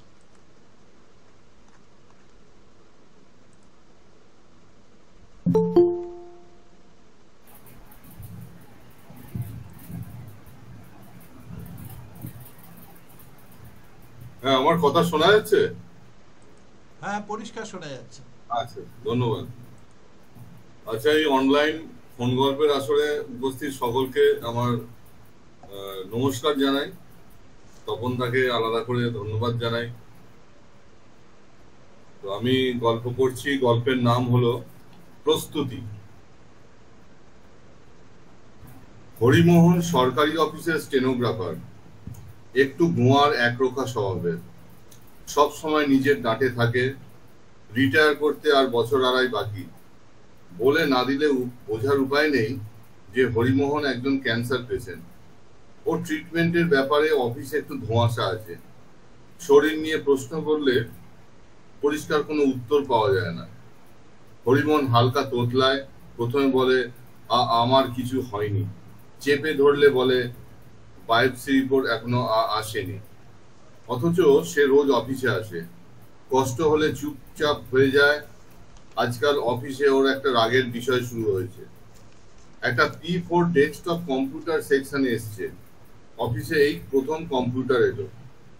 হরিমোহন ছাড়া সবার খুব উৎসাহ সেটাকে নিয়ে, কিন্তু অফিসারকে সে মুখের ওপর বলে দিয়েছে, যা বলবেন আমি টাইপ করে দেবো, স্টেনোগ্রাফি করে দেবো, তবে নতুন করে আর কিছু শিখতে পারবো না। অফিসার শান্ত গলায় বলেছিলেন, ঠিক আছে, আপনি টাইপ মেশিনে কাজ করুন, অসুবিধা নেই, তবে মিসেস আর ছেলেকে একদিন অফিসে নিয়ে আসবেন, আপনার শরীরের ব্যাপারে কথা বলবো। অনেকবার বলার পর আজ অফিসে হরিমোহন ও তার স্ত্রী ও ছেলেকে নিয়ে এসেছে। ওদের ডাকার কারণ যে তার নিজের চিকিৎসার ব্যাপারে কোনো সদুত্তর না দেওয়া, অথচ দিন দিন তার চেহারা খারাপ হয়ে যাচ্ছে। এ ব্যাপারে অফিসের তো একটা দায়িত্ব থাকে। অফিসারের চেম্বারের ভেতরে ভিজিটার চেয়ারে ওরা তিনজন বসে আছে, হরিমোহন ও স্ত্রী মালবিকা এবং ছেলে কেতন। মালবিকার মাথাটা একটু হেঁট। হরিমোহন তার ডান হাতের কনুইটা চেয়ারের ঠেসানোর উপর তুলে অফিসারের চোখে চোখ রেখেছে। অফিসারের সামনে যেটুকু আনুগত্য দেখাতে হয় তার লেশ মাত্র নেই। কেতনকে বেশ ফুটফুটে চনমনে লাগছে, এদিক ওদিক মাথা ঘুরিয়ে দেখে নিচ্ছে চারদিক। এই পরিবেশ তার কাছে নতুন। কথা চলছে ডট ডট ডট। অফিসার এবার মালবিকাকে বলল, তার মানে ট্রিটমেন্ট কিছুই শুরু হয়নি? মালবিকা মুখ তুলে উত্তর দিল, আমার কোনো কথা শোনে না। আমার ভাই ডাক্তারের সঙ্গে কথা বলেছে, কিন্তু উনি যাবেন না। হরিমোহন ঘাড় শক্ত করে বলল, আমার কিছু হয়নি স্যার। কেতনের মুখে আনন্দের ঝিলিক। অফিসারের প্রশ্ন, তুমি কি করছো এখন? প্রশ্নটাকে ছুঁতে কেতন কয়েক মুহূর্ত খরচ করছিল। উত্তরটা দিল হরিমোহন, স্টেনোগ্রাফিটা ওর ভালো স্পিড এসে গেছে, কম্পিউটার ডিপ্লোমা কোর্সে ভর্তি করে দিয়েছি, অফিসে ওর কাজ করতে কোনো অসুবিধা হবে না। মালবিকার মাথা নিচু। কেতনের অভিব্যক্তি অফিসারকে বলে দিচ্ছিল ওর সম্বন্ধে বাবার দাবিটা একদম ঠিক। অফিসার কিছু বলতে যাচ্ছিলেন, দেখলেন হরিমোহন তারই দিকে তাকিয়ে হাসছে, আর হাসতে হাসতে বলল, ছেলেটা একটা হিল্লে হয়ে যাবে স্যার, জমানো টাকাগুলো নষ্ট হবে না, তাই শরীরটাকে ফালতু টানা হিসেবে করে লাভ কি? নমস্কার। ধন্যবাদ সুবীর মজুমদার। ধন্যবাদ। আমি পরের গল্পকারের কাছে চলে যাচ্ছি। পরের গল্পকার হচ্ছেন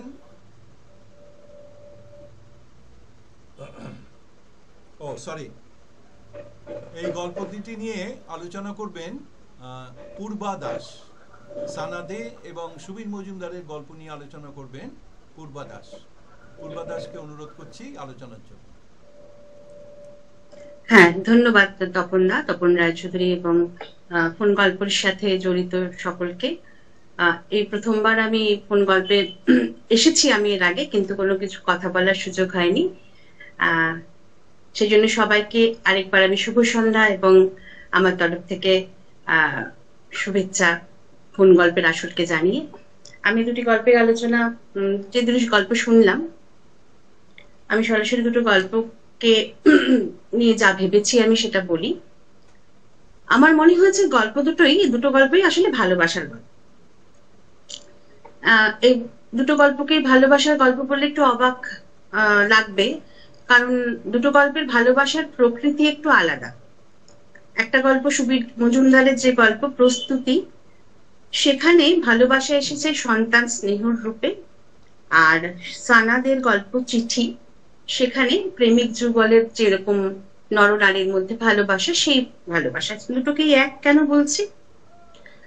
সম্প্রতি রামকৃষ্ণ মিশনের এক সন্ন্যাসী মহারাজের সাথে আমার কথা হচ্ছিল। 90-এর কাছাকাছি বয়স ওনার। ওনাকে আমি আমাদের এই গার্হস্থ্য জীবনের কথা যখন প্রশ্ন করছিলাম কিছু কিছু, উনি ওই একই কথা আমাকে বললেন যে যা কিছু ভালোবাসা, প্রীতি, যা কিছু তুই সংসারকে দিবি, সবকিছুর উৎস একই। সেখানেও আমি একটুখানি চমকে গিয়েছিলাম, তা কখনো হয়?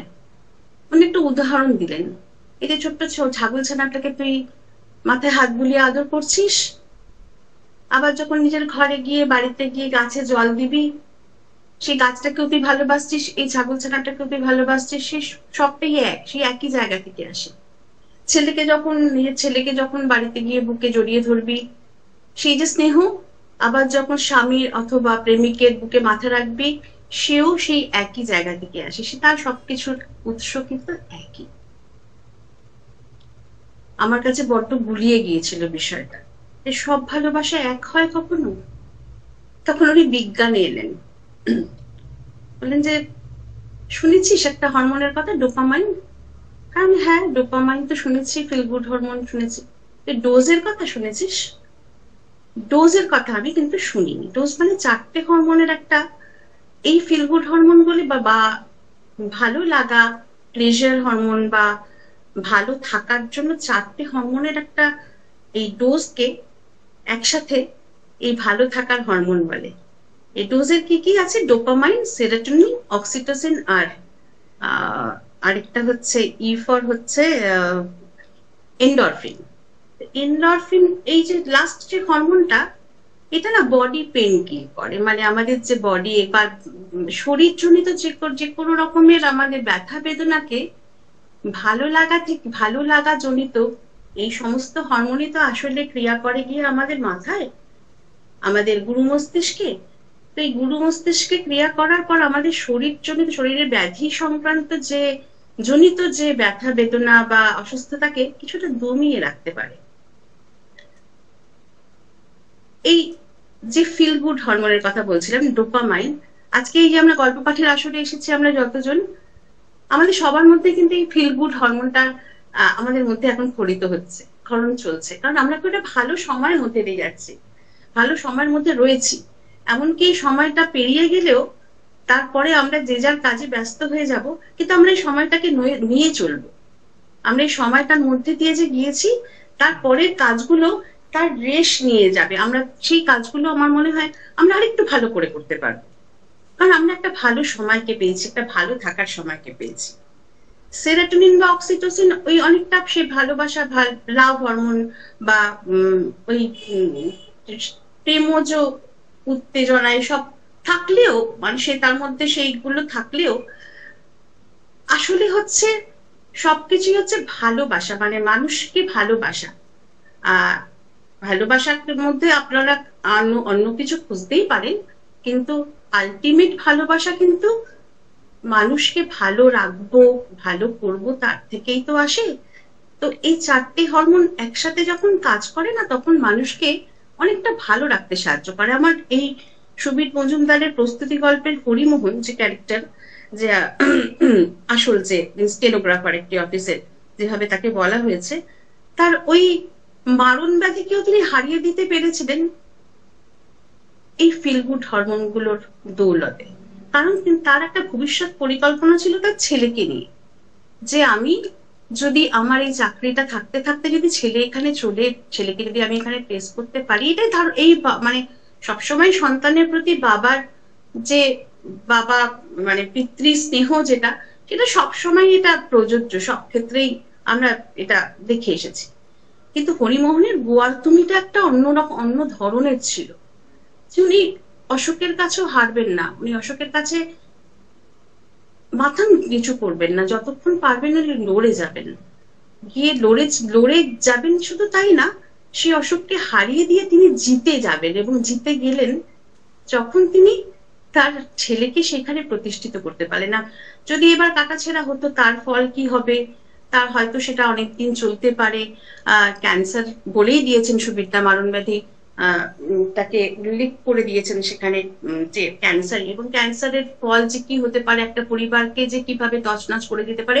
আমাদের মনে হয় এখন প্রতিটা ঘরে ঘরে আমাদের কিছু না কিছু অভিজ্ঞতা আছে। তো হরিমোহন সেদিক দিয়ে সে পথে হাঁটলেনই না হেঁটে তিনি একদম একটা অন্য পথ ধরলেন, যে না আমি কি হবে, আর মানে ভবিষ্যৎ তো জানাই, একটা স্টেনোগ্রাফারের চাকরি করে আমি কতদূর আমার চিকিৎসা করাতে পারবো যাতে আমি পুরো আমার ব্যাধি নিরাময় হতে পারে, হবে না। কিন্তু তার মধ্যে দিয়ে কি হতে পারে, হয়তো 2-2.5 বছর আমি চাকরি হয়তো কোনোভাবে টিকেও থাকলো, অফিস হয়তো তাকে কোনো একটা কম্পেনসেশন রাউন্ডে তাকে হয়তো রেখেও দিল, কিন্তু ছেলের ভবিষ্যৎটা অন্ধকার, কারণ তার জমানো পয়সা সমস্ত খরচ হয়ে যাবে এবং আলটিমেট পরবর্তীকালে ছেলে আদৌ চাকরি কিভাবে পাবে না পাবে তার চাইতে তার এই পথটাকে অনেক সহজ মনে হয়েছে। সেই জন্য তিনি কোথাওই মাথা নিচু না করে তার চিকিৎসা করাননি, শুধুমাত্র সন্তান স্নেহের জন্য। একে কি ভালোবাসা বলবো না আমরা? কি অমুক ভালোবাসা, মানে এই ভালোবাসা তাই বোধহয় আমরা ঈশ্বরকে ভালোবাসার মতনই একরকম ভালোবাসা। সানাদের গল্প চিঠিতেও আমার এই ভালোবাসাটাকে আলাদা করে কিছু মনে হয় না, আমার সেই একই রকম। এখন আমি বুঝতে পারি সেই সন্ন্যাসী মহারাজের কথা, এই ভালোবাসাগুলো সেই একই জায়গায়। কিন্তু এখানে একটা পার্থক্য আছে, সেটা হচ্ছে যে পুরুষ নারীর মধ্যে একটা বেসিক তফাৎ আছে, মানে মেয়েদের অন্তর্জগৎটা অনেক বেশি সুগঠিত, মানে মেয়েদের এমনিতেই ব্রেনের স্নায়ুর সজ্জাটা একটু আলাদা এবং জটিল হয়, সেটা সবাই বলে। একটা সংস্কৃত একটা কথাই আছে, শ্রেয়াস চরিত্রম দেবানা জানেন কুত মনুষ্য, জানে না কেউ তো দেবতারাই জানে না, তো মানুষ কি করে তার তল পাবে, সেটা তো অবশ্যই। কিন্তু এটাও কিন্তু আমি বিজ্ঞান দিয়েই বলতে চাইছি যে মেয়েদের স্নায়ুর গঠনই আলাদা, জটিল বলতে পারেন। কিন্তু সেই জটিলতাটাকে আপনি জটিল না ভেবে যে মেয়েদের অন্তর জগৎটা অনেক সুগঠিত, আমি এই হিসাবে বলতে পারি। ছেলেদের এই দেখুন, এই যে সানাদের চিঠিতে যে ছেলেটি বাবিন ছোটবেলা থেকে টিয়াকে ভালোবাসে, টিয়াকে তার একটা অভ্যাস হয়ে গিয়েছিল, টিয়াকে নিয়ে আলাদা করে ভাবতে হবে এটা সে আর ভাবেনি। যেন টিয়া আছে, ঠিক আছে আছে, এটাই হয়ে থাকে, টেকেন ফর গ্রান্টেড হয়ে যায়। তারপরে যখন একটা অভিঘাত আসে তখন সে মানে হা হুটাস করতে থাকে। পুরুষরা, মানে আমি জেনারেলাইজ করছি না, তবু জেনারেলাইজ করছি, হ্যাঁ ব্যতিক্রম অবশ্যই হতে পারে, কিন্তু বহির্জগৎটা পুরুষের কাছে এতটাই ব্যপ্ত যে খুঁজে দেখার সময় থাকে না যে পাশের মানুষটি কি ভাবে বা তার ভেতরে কি চলছে। এটা কিন্তু অনেক সময় সত্যি হয়। সেই জন্য বাবিন টিয়াকে বুঝেও বোঝে, টিয়ার মধ্যে তার প্রতিফলন দেখেছে ভালোবাসার, কিন্তু বুঝেও বোঝেনি।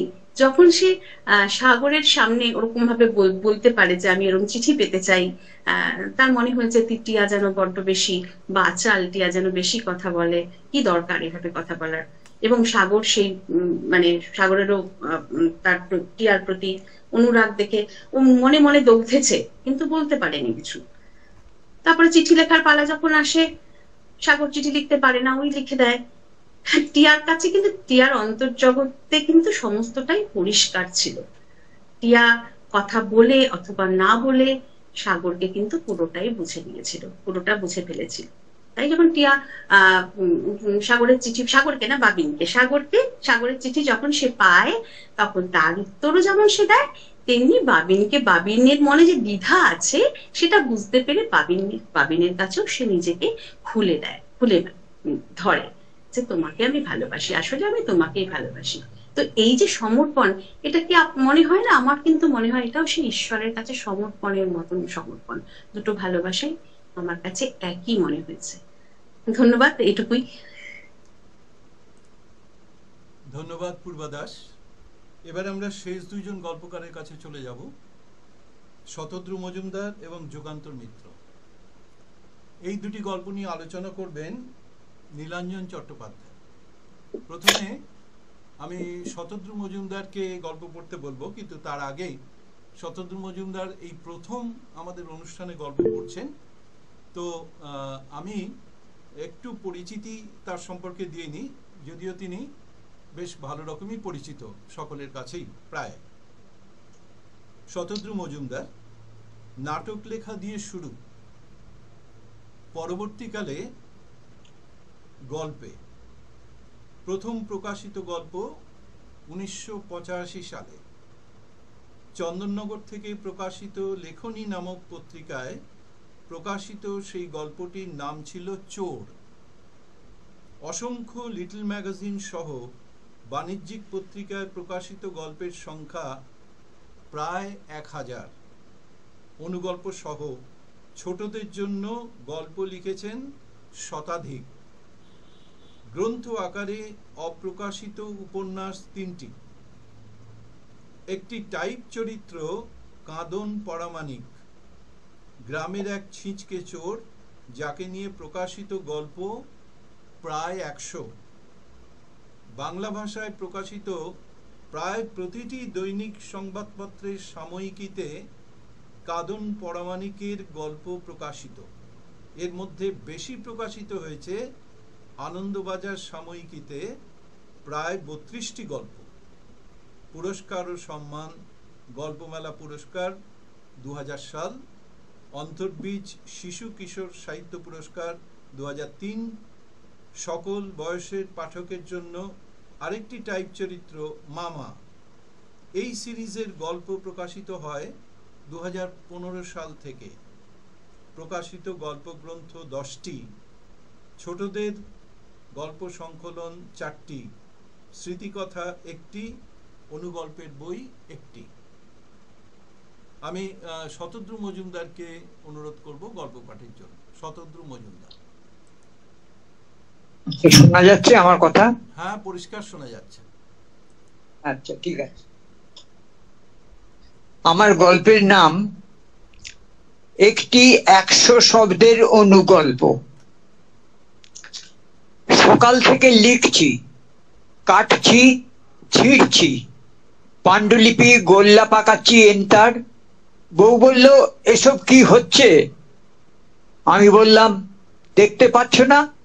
হ্যাঁ দেখছি, একটা আধবুড়োর ছেলে খেলা। আজ্ঞে না, 100 শব্দের অনুগল্প লিখতে হবে। সে রেগে মেগে বলল, মাথার চুল ছিঁড়তে পারছো না? প্লিজ স্টপ, থামো। ঘরময় কাগজ ছড়িয়ে সাহিত্য মারাচ্ছে। আমি চুপ, মুড নষ্ট হয়ে যাবে।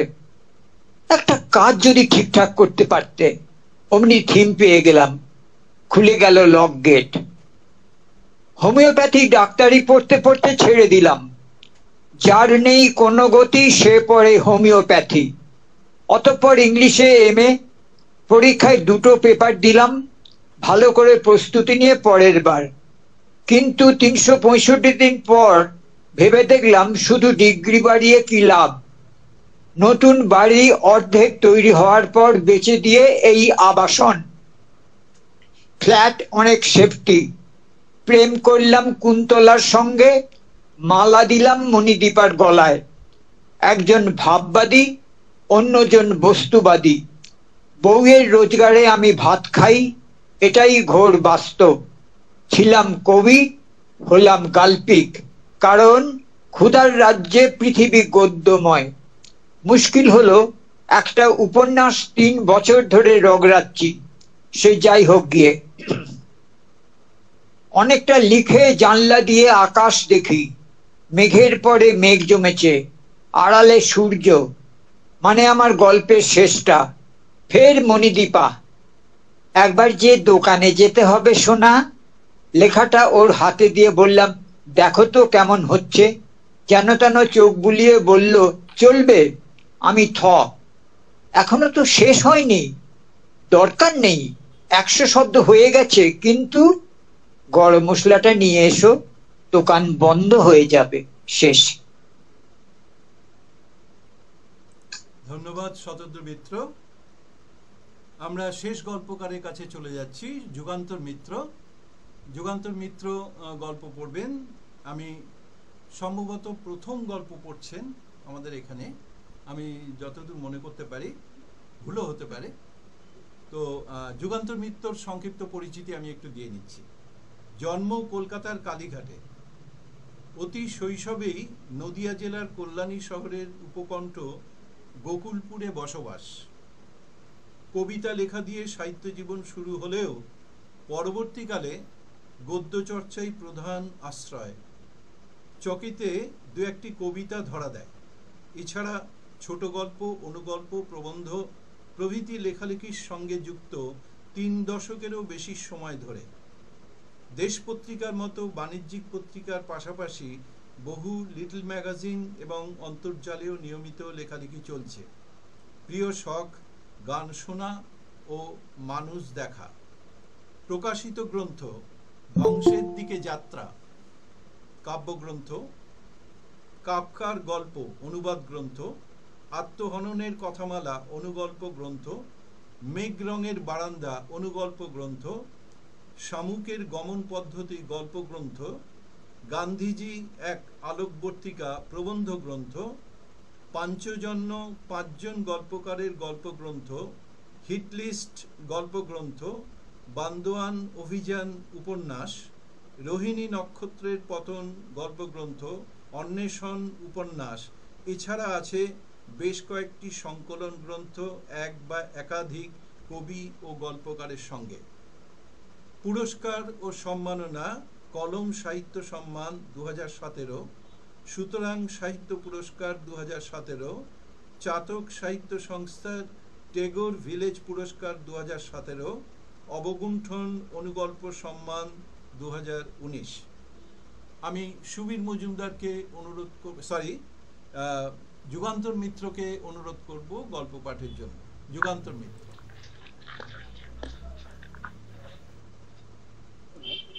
সবাইকে আমার শুভেচ্ছা জানাচ্ছি। তো আজকে আমি শেষ গল্পকার। আমার কথা শোনা যাচ্ছে নিশ্চয়ই? হ্যাঁ, পরিষ্কার। তো আজকে আমি শেষ গল্পকার এবং রীতিমতো ভয় পাচ্ছি যে এত ভালো ভালো গল্পের পর আমার গল্পটা আপনাদের কেমন লাগবে। তবু পড়ছি।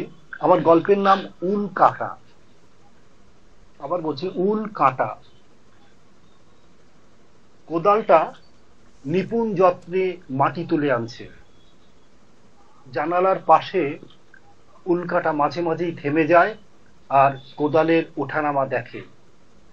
কোদাল ধরা হাতের পেশিও চোখ টানে খুব। বাড়ির চারপাশে পাঁচিল দেবে সিরাজুল। রবি মিস্ত্রি, তাই সারাদিন ভিত কেটে চলে। চৈত্রের রোদে গলা শুকিয়ে যায় তার। জলের জন্য সেই কলধারে যেতে হবে, বেশ দূর। সিরাজুল ভাইয়ের বাড়ি থেকে জল চাইতে ভরসা পায় না রবি। রাগী ভাবিজানকে তার বড্ড ভয় করে। সিরাজুলের প্রতিবেশী নবীন দাস বাচ্চাদের জামা কাপড় ফেরি করে। মোটামুটি চলে যায় সংসার। সমস্যা সেখানে নয়, সমস্যা হলো তার মেয়ে বকুলকে নিয়ে। মাস সাতেকের মেয়েটাকে কোলে নিয়ে বিধবা বকুল ঘরে ফিরল বছরখানেক আগে। এদিকে বউটার আবার মাথাটা বিগড়েছে। যুবতী মেয়ে আর মাথা আউলা ঝাউলা বউকে নিয়ে তাই নবীন ফেরিওয়ালার চিন্তার শেষ নেই। আজ বেশ ভালোই বিক্রি হয়েছে, মনটা তাই ফুরফুরেই ছিল। কিন্তু খবরটা শোনার পরেই মন ভার হয়ে ওঠে নবীনের। নিঃশব্দে বাড়ি ফিরে সাইকেল হেলান দিয়ে রাখে দেওয়ালে। হাত মুখ ধুয়ে এই সময় একটু বিশ্রাম নেয় প্রতিদিন। সারাদিনের ক্লান্তিতে চোখ বুজে আসতে চায়। আজ মাদুরে শুয়ে আপন মনেই যেন বলে, বুঝলি মা, কারে যে কখন মরণ টানে বোঝার উপায় নাই। বকুল কান উৎকর্ণ করে। সে দেখেছে রবিদাকে। মাটি কাটতে কাটতে হুমড়ি খেয়ে পড়ল। ইচ্ছে করছিল ছুটে যায়, কিন্তু সমাজের কয়েক জোড়া চোখ তাকে যেতে দেয়নি। কারা সব ধরাধরি করে নিয়ে গেল রবিদাকে। সোহাগীর জোয়ান পোলাডা বেঘরে চলে গেল রে মা, শুনলাম ইষ্টকে না কি যেন। আর কোনো কথা কানে যায় না বকুলের। ঘরে গিয়ে মেয়ে আর দমকে দমকে কান্না একত্রে জাপটে ধরে সে। কোদালটা তখনও পড়ে আছে মাটির স্তূপের পাশে। অনেক রাতে সকলের দৃষ্টির অগোচরে তার উল্কাটা জোড়া কোদালের পাশে শুইয়ে দেয় বকুল নিঃশব্দে। নমস্কার। ধন্যবাদ যুগান্তর মিত্র। এই দুটি গল্প নিয়ে আলোচনা করবেন নীলাঞ্জন চট্টোপাধ্যায়। নীলাঞ্জন চট্টোপাধ্যায়কে অনুরোধ করছি আলোচনার জন্য।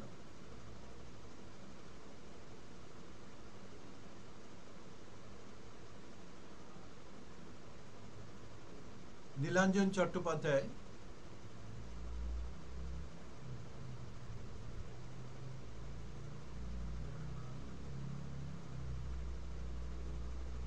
নীলাঞ্জন চট্টোপাধ্যায় আছেন তো? শুনতে পাচ্ছেন আমাকে? হ্যাঁ, পরিষ্কার পরিষ্কার। আচ্ছা, এতক্ষণ আসলে ওই মিউটটা খুলছিল না। যাই হোক, তো ফোন গল্পের আসরের ক্রেজি কর্ণধার তপন রায়চৌধুরী এবং আজকের আসরে উপস্থিত সবাইকে শুভ সন্ধ্যা। দুজন গল্পকার গল্প পড়েছেন, যাদের গল্প নিয়ে আমাকে আলোচনা বা বিশ্লেষণ করতে বলা হয়েছে। প্রথমে হচ্ছে শতদ্রু মজুমদারের গল্প। ঘোষণার সময় তপনবাবু ওটা শতদ্রু মিত্র বলে ফেলেছিলেন, আসলে শতদ্রু মজুমদার। যাই হোক, সেটা ঠিক আছে। গল্পের নাম 100 শব্দের অনুগল্প। শতদ্রু মজুমদার যে একজন বলিষ্ঠ লেখক এবং তিনি লিখতে জানেন, লেখার ছলা কলা, লিখন ভঙ্গিমা এসব সম্বন্ধে তার সচেতনতা খুব প্রখর এবং তীব্র, সেটা এই গল্পটা শুনেই আমার মনে হয়েছে। তার গল্প আগেও পড়েছি এখানে ওখানে, সেটাও আমার বলা উচিত। প্রথমে আমি এই গল্পটিকে বলবো সংলাপ ধর্মী গল্প, মানে গল্পে কথন কম, সংলাপ বেশি। মাত্র 100 শব্দের গল্প, তাতেই তিনি গল্পটি, যেহেতু সংলাপ ধর্মী গল্প, তাই গল্পটিকে তিনি অত্যন্ত দ্রুত গতিতে এগিয়ে নিয়ে গেছেন এবং এই দ্রুত গতি পাঠককে নড়তে দেয় না। পাঠককে যেন তার গল্প চুম্বক, পাঠককে সেভাবেই আকর্ষণ করে। দ্বিতীয়ত হলো, এই গল্পটি আদতে অ্যাপারেন্টলি দুঃখের গল্প, বিষাদের গল্প, বিফলতার গল্প, কিন্তু শতদ্রুর স্টাইল এমনই আশ্চর্য রকমের চমৎকার, কিংবা তাতে যে চমৎকারিত্ব আছে, তার জন্য আগাগোড়া গল্পটা একটা হিউমারাস গল্প, হাস্যরসের গল্প বলে আমাদের মনে হয়। যেমন ওখানে এই গল্পে একটা সংলাপ আছে ওনার, যে গল্পকারের স্ত্রী মণিদীপার, যে দেখছি একটা আধবুড়োর ছেলে খেলা। তো এই গল্পটা শুনে আমার মনে হয়েছে এটা একটা আধবুড়োর ছেলে খেলা। এই 100 শব্দের পরিসরে তিনি অনেক কিছু বলেছেন। মাত্র 2টো চরিত্র এসেছে, কিন্তু তার নিজস্ব গল্পকারের যে নিজস্ব আত্মজীবনী, আত্মকথা, সেটা বলেছেন। প্রথমে হোমিওপ্যাথি পড়তে পড়তে ছেড়ে দেয়া, সেখানে একটা বিদ্রুপ, সেটা আমি আর উল্লেখ করছি না। তারপরে ইংরেজিতে MA পড়তে পড়তে সেটাও সম্পূর্ণ না করা, এত ডিগ্রি নিয়ে কি হবে এইসব ভেবে সেটা না কমপ্লিট করা। তারপরে বাড়ি তৈরি করতে করতে আবাসনে ফ্ল্যাটে ওঠা এবং ফ্ল্যাটই তার সুষ্ঠু জায়গা বলে মনে হয় প্রেম করার। প্রেম করেন কুন্তলার সঙ্গে, বিয়ে করেন মণিদীপাকে, একজন ভাববাদী এবং একজন বস্তুবাদী। অত্যন্ত হাস্যরসাত্মক লাইন। যিনি বস্তুবাদী তার সঙ্গেই তার বিয়ে হয়েছে। তাই গল্পকার হিসেবে কিংবা সাহিত্যিক হিসেবে লেখকের যে যন্ত্রণা, একটা গল্পকে গড়ে তোলা কিংবা তাকে একটা স্থাপত্যে নির্মাণ করার যে পরিশ্রম, সেই ব্যাপারটা বস্তুবাদী স্ত্রী বুঝতে চান না। একটা শব্দ সংলাপ এখানে আছে, ঘরময় কাগজ ছড়িয়ে সাহিত্য মারাচ্ছে, মানে মণিদীপা বলছে। এখানে আমার কোনো সূচিবায়গ্রস্ততা নেই, কিন্তু মারাচ্ছে শব্দটা আমার একটু খারাপ লাগলো। এই শব্দটা খুব সাধারণ, এটা একটা অন্য শব্দ দিলেও ঠিক করা যেত। এই শব্দটা সম্বন্ধে আমার একটু আপত্তি রয়ে গেল। ক্রমশ আমরা বুঝতে পারি যে গল্পকার বউয়ের রোজগারে বেঁচে থাকেন, তাই তিনি কিছুটা বউয়ের ওপর নির্ভরশীল এবং তার তিরস্কারও তাকে প্রতিনিয়ত সহ্য করতে হয়। গল্পের মধ্যে গল্পটা যে এগিয়ে যাচ্ছে, গল্পটা হচ্ছে কি হচ্ছে না সে ব্যাপারে তার দ্বিধাদ্বন্দ্ব সবই আছে। একটা অসম্ভব ভালো লাইন আছে, একটা উপন্যাস নিয়ে তিনি 3 বছর রগড়াচ্ছেন, অর্থাৎ গল্পকার হিসেবে কি সাহিত্যিক হিসেবে খুব যে সফলতা লাভ করতে পেরেছেন এখনো এটা তার এই আত্মবিশ্বাস তার হয়নি। তারপর একটা অত্যন্ত সুলিখিত লাইন আসে, মেঘের পরে মেঘ জমেছে, আড়ালে সূর্য, অর্থাৎ গল্পের শেষ, মানে গল্পের শেষটা।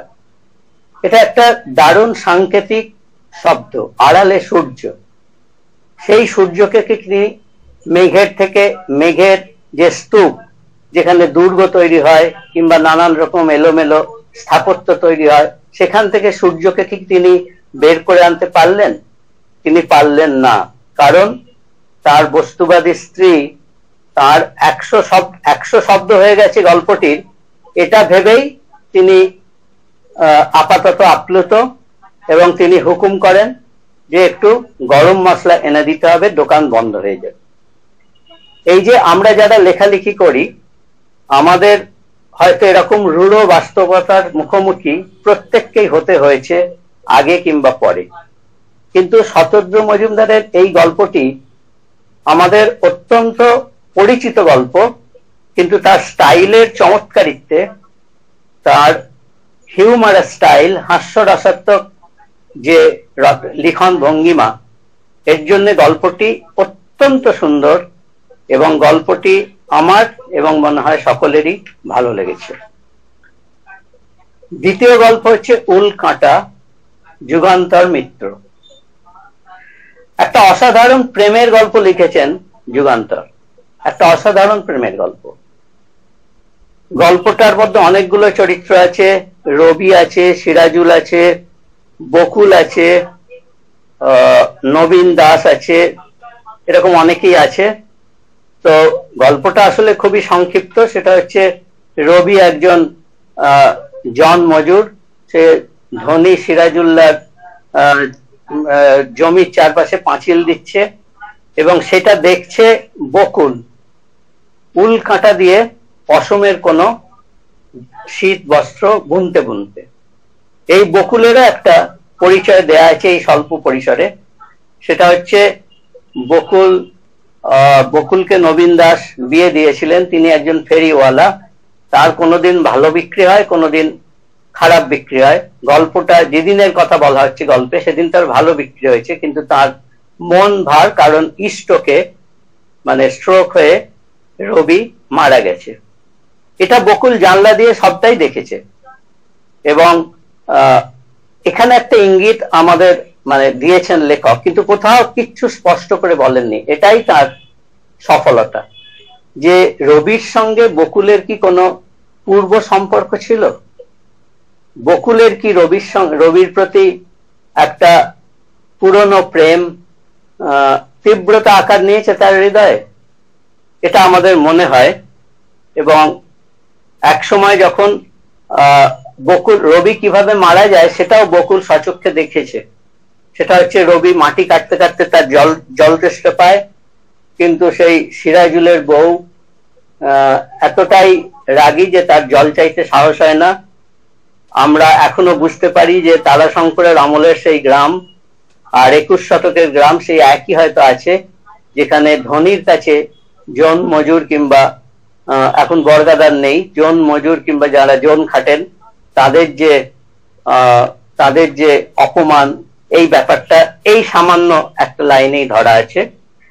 তো বকুল সে তার রবির মৃত্যুটা দেখে যে সে কিভাবে পড়ে যায়, কোদালে লেগে থাকে ঝুরঝুরে মাটি।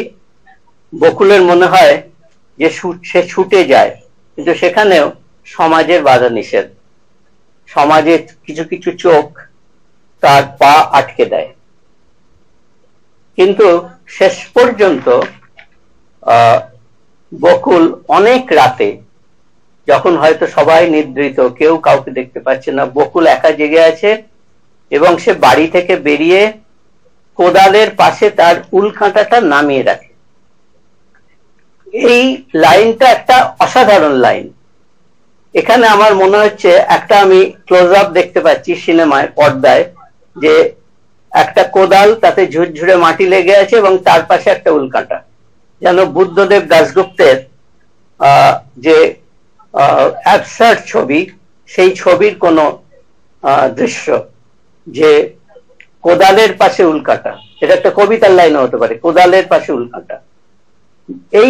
এই যে উল্কাটা নামিয়ে দেয় বকুল, কেন নামিয়ে দেয়, এই প্রশ্নটা পাঠকের মনে আসে, কিন্তু লেখক কোথাও পরিষ্কার করেন না, সচেতন ভাবেই পরিষ্কার করেন না।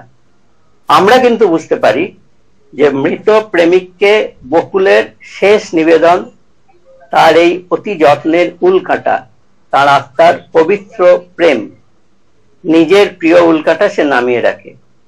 লেখক সবটাই ছেড়ে দিয়েছেন পাঠকের মনের ওপর, পাঠকের মনে গল্পটি কি ধরনের অভিঘাত সৃষ্টি করে তার ওপর। সেই জন্য তিনি কিছুই স্পষ্ট করে বলেননি, এবং এই অস্পষ্টতাই এই গল্পের আসল জায়গা, এই গল্পের বলা যায় সফলতা। সে কারণেই গল্পটি ইঙ্গিতময়, চিত্রকল্পময় এবং আবেদনে অত্যন্ত উচ্চাসী। নমস্কার। ধন্যবাদ নীলাঞ্জন চট্টোপাধ্যায়। আমরা 8টা গল্প শুনলাম 4 জন আলোচকের কাছ থেকে। কোনো গল্প নিয়ে কেউ যদি আর কিছু বলেন, বলতে পারেন।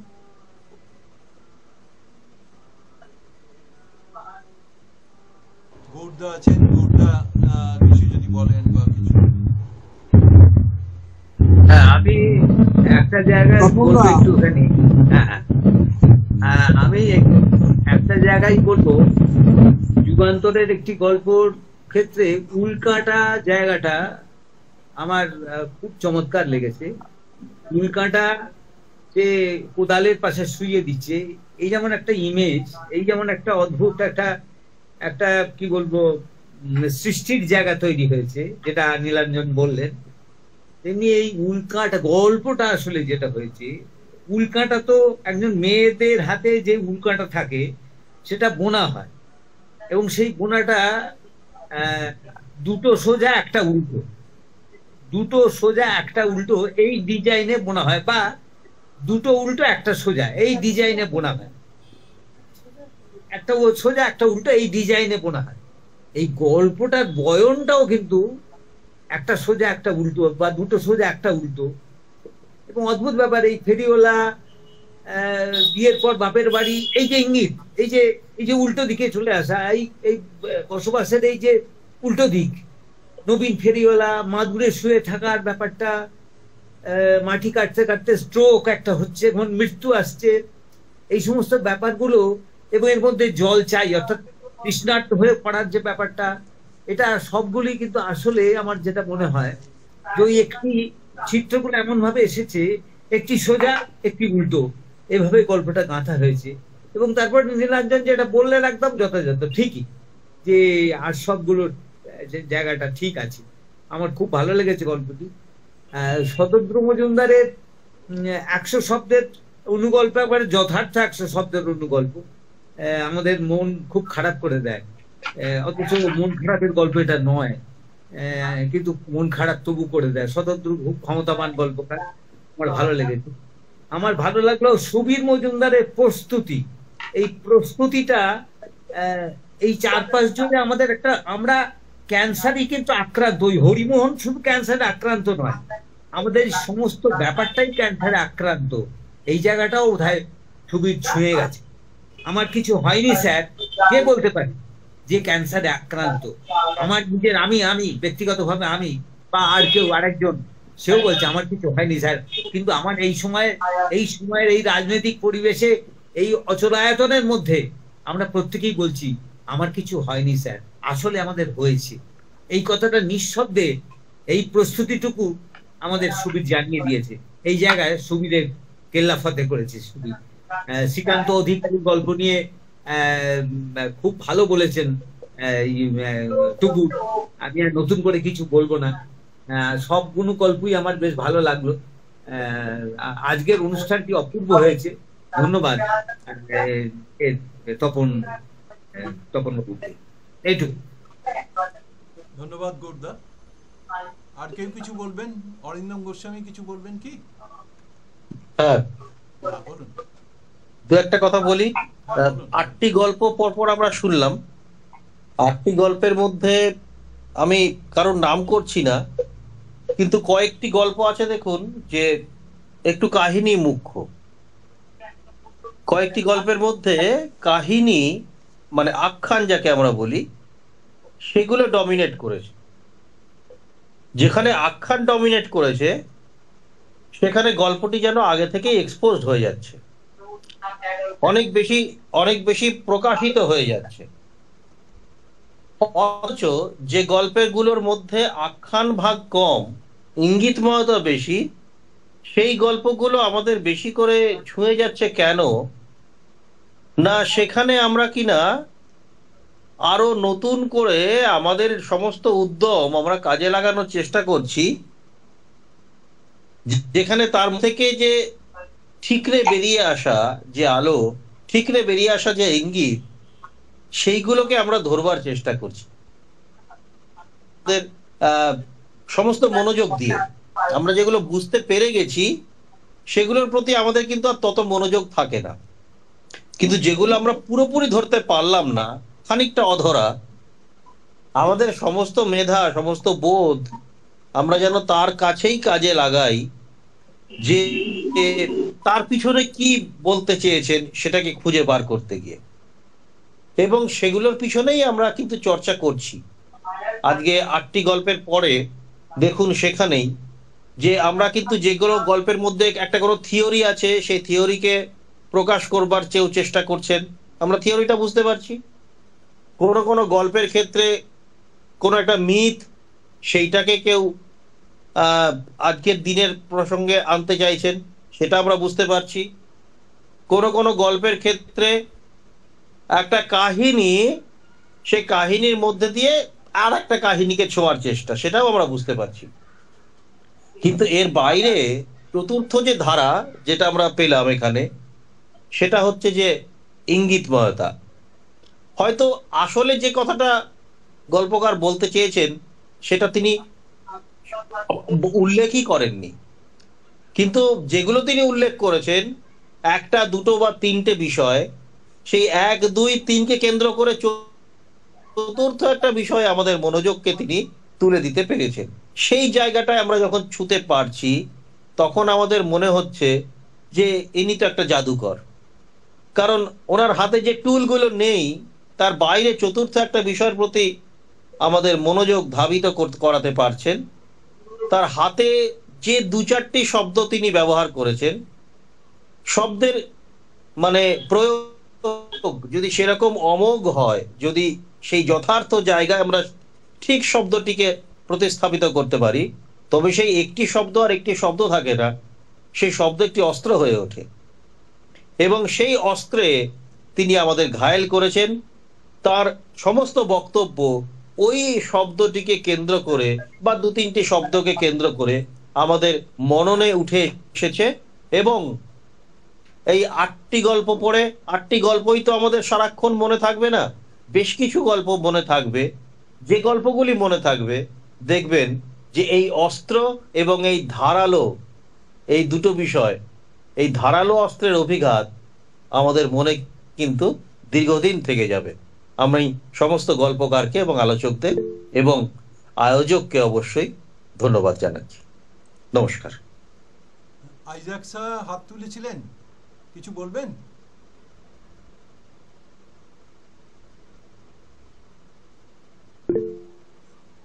হ্যাঁ, অমিতাভ হাত তুলেছেন। হ্যাঁ, শোনা যাচ্ছে? হ্যাঁ, শোনা যাচ্ছে, বলো বলো। আচ্ছা, খুব বেশি কথা বলবো না, চমৎকার আলোচনা হয়েছে, চমৎকার একটা গল্প আমরা শুনেছি। 2-একটা কথা বলার অনুগল্প চর্চাকারী হিসেবে, সেটা হচ্ছে যে আমাদের অরিন্দম দা যেটা বললেন শেষে, যে ইঙ্গিতময়তা, শেষ 2টি গল্পে সেই ইঙ্গিতময়তার চূড়ান্ত রূপ, চূড়ান্ত সিদ্ধি আমরা দেখতে পেয়েছি। প্রতিটি গল্প নিয়ে বলবো না, কিন্তু বিষয়টা হচ্ছে সত্যি আজকে 8টা গল্প 8 রকমেরই, এবং আমাদের সকলকেই আমাদের মনে হয় ভালো লেগেছে সকলেরই। তবে প্রথম যে গল্পটা দেবাশিসদের, চমৎকার একটি অনুগল্প, খুব কম কথার মধ্যে ওই যে দেবাশিস দে গল্পটার মধ্যে একটা প্রতিবাদ যে আমাদের সকলেরই কম বেশি কারো মেরুদণ্ড আছে, মেরুদণ্ড বেঁকে যাচ্ছে, এই যে একটা আমাদের ব্যঙ্গ বিক্ষোভ স্বাভাবিক আমাদের, সেখান থেকে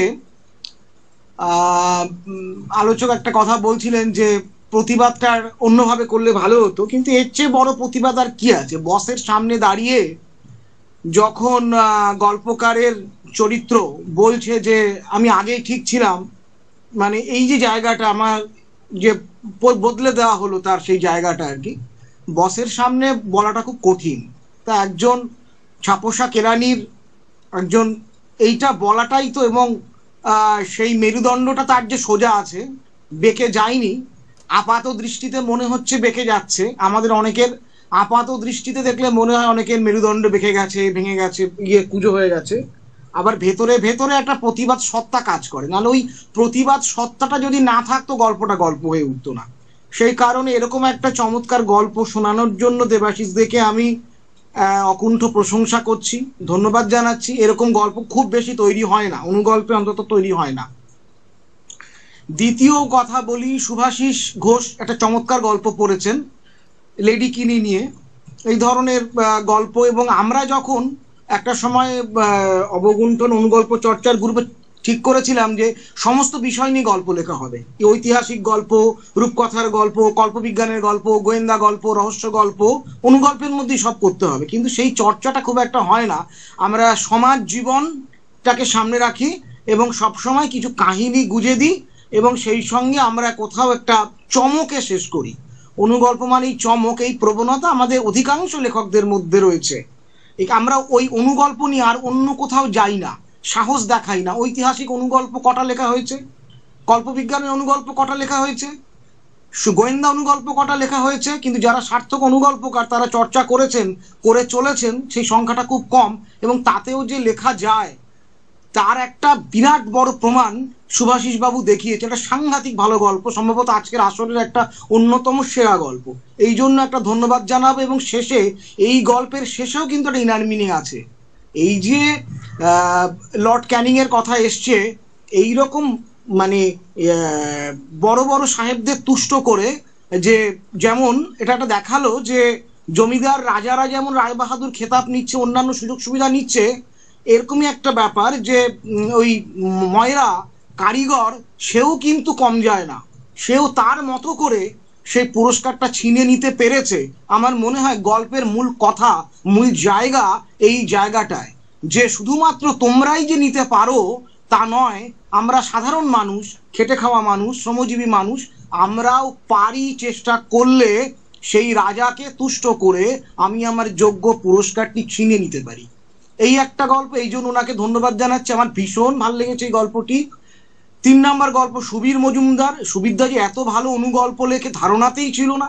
সুবীরদার আরো কতগুলো অনুগল্প শুনেছিলাম, এটা সাংঘাতিক, স্যালুট করার মতো গল্প। আমি সেটা লিখেওছি, এটা নিয়ে বিস্তারিত আলোচনা লোকজন করেছে, কিন্তু কোথাও বোঝা যায়নি যে সুবীরদা শেষে এই জিনিসটা বলবেন এবং ঠিক যোগ্য কেরানি যেরকম আচরণ করে ঠিক সেই আচরণের বাইরে গিয়ে কোথাও যেন মনে হচ্ছে যে লোকটা কি বোকা, সে বসের কাছে বলছে এই জায়গাটা, এই যে মানে সে আগে থেকে বস তার ছেলেকে চাকরিতে নেবে কি নেবে না, সে মরবে কি মরবে না, তার ট্রিটমেন্টে সে ভালো হয়ে যেতে পারে, আরো অনেক রকম প্রশ্ন জাগে।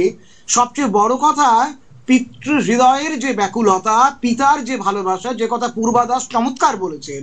তো এখানে সেটাই আর কি, যে ওই বসের সামনে যে হাসিটা হাসছে না, একটা বোকা বোকা হাসি। এবং এই জায়গাটায় সুবীর মজুমদার একটা ছবি এঁকেছেন। আপনারা ভাবুন না, একটা চেয়ার টেবিল, এক পাশে বস, এক পাশে সেই মানুষটি ক্যান্সারের পেশেন্ট, কিন্তু সে হাসছে। এরপরে কি হবে আমরা জানি না। অনুগল্পে এই যে ছবি আঁকা, এই ছবি আঁকাটা তিনি চমৎকার দেখিয়েছেন। আর শতদ্রু মজুমদার তো অনুগল্পের জাদুকর, তার গল্পটা নিয়ে কি বলবো। অনুগল্পটা দাঁড়িয়ে আছে সেই গরম মশলার মধ্যে, যে কথাটা হয়তো কেউ ওখানে আলোচনা আসেনি। আমার মনে হলো গরম মশলাই গল্পটাকে অন্য জায়গায় নিয়ে গেছে। গল্পটা শেষ হবে সেই গরম মশলা না হলে কোনো রান্নাই যেমন খুব সুন্দর সুঘ্রাণ এবং স্বাদময় হতে পারে না, ঠিক এই গল্পটা এই গরম মশলাটার ব্যাপারই আছে, এবং গরম মশলাটা দুদিক থেকে এসছে।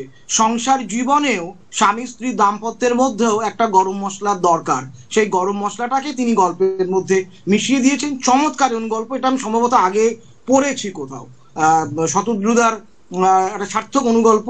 আর যুগান্তর মিত্র এই গল্পটাও আমার পড়া গল্প, এবং এটা নিয়ে অনেকেই অনেক কথা বলেছে। অসম্ভব ভালো একটা গল্প, আমি আর ব্যাখ্যা বিশ্লেষণে যাচ্ছি না, সময় অনেকটা হয়েছে, অন্যরাও নিশ্চয়ই কেউ বলবেন। আজকে অনুষ্ঠানে থাকাটা সার্থক। 8 জন গল্পকারকে অনেক ধন্যবাদ জানাই। আমরা যারা অনুগল্প চর্চা করি, অনুগল্প ভালোবাসি, তাদের কাছে এটা একটা খুব ভালো আসর। এবং ধন্যবাদ তপনদাকে আমাকে 2-4 কথা বলার সুযোগ দেওয়ার জন্য। শুভরাত্রি। ধন্যবাদ অমিতাভ। নানা দিক থেকে আলোচনা খুব সুন্দর হয়েছে সকলের। প্রায় 1.5-2 ঘন্টা মতন হয়ে গেল। তো আশা করছি আর কেউ কিছু না বললে আমরা এখানেই বোধহয় শেষ করতে পারি। তো সবাই ভালো থাকবেন, আবার দেখা হবে 1 মাস বাদে। শুভরাত্রি। শুভরাত্রি। শুভরাত্রি।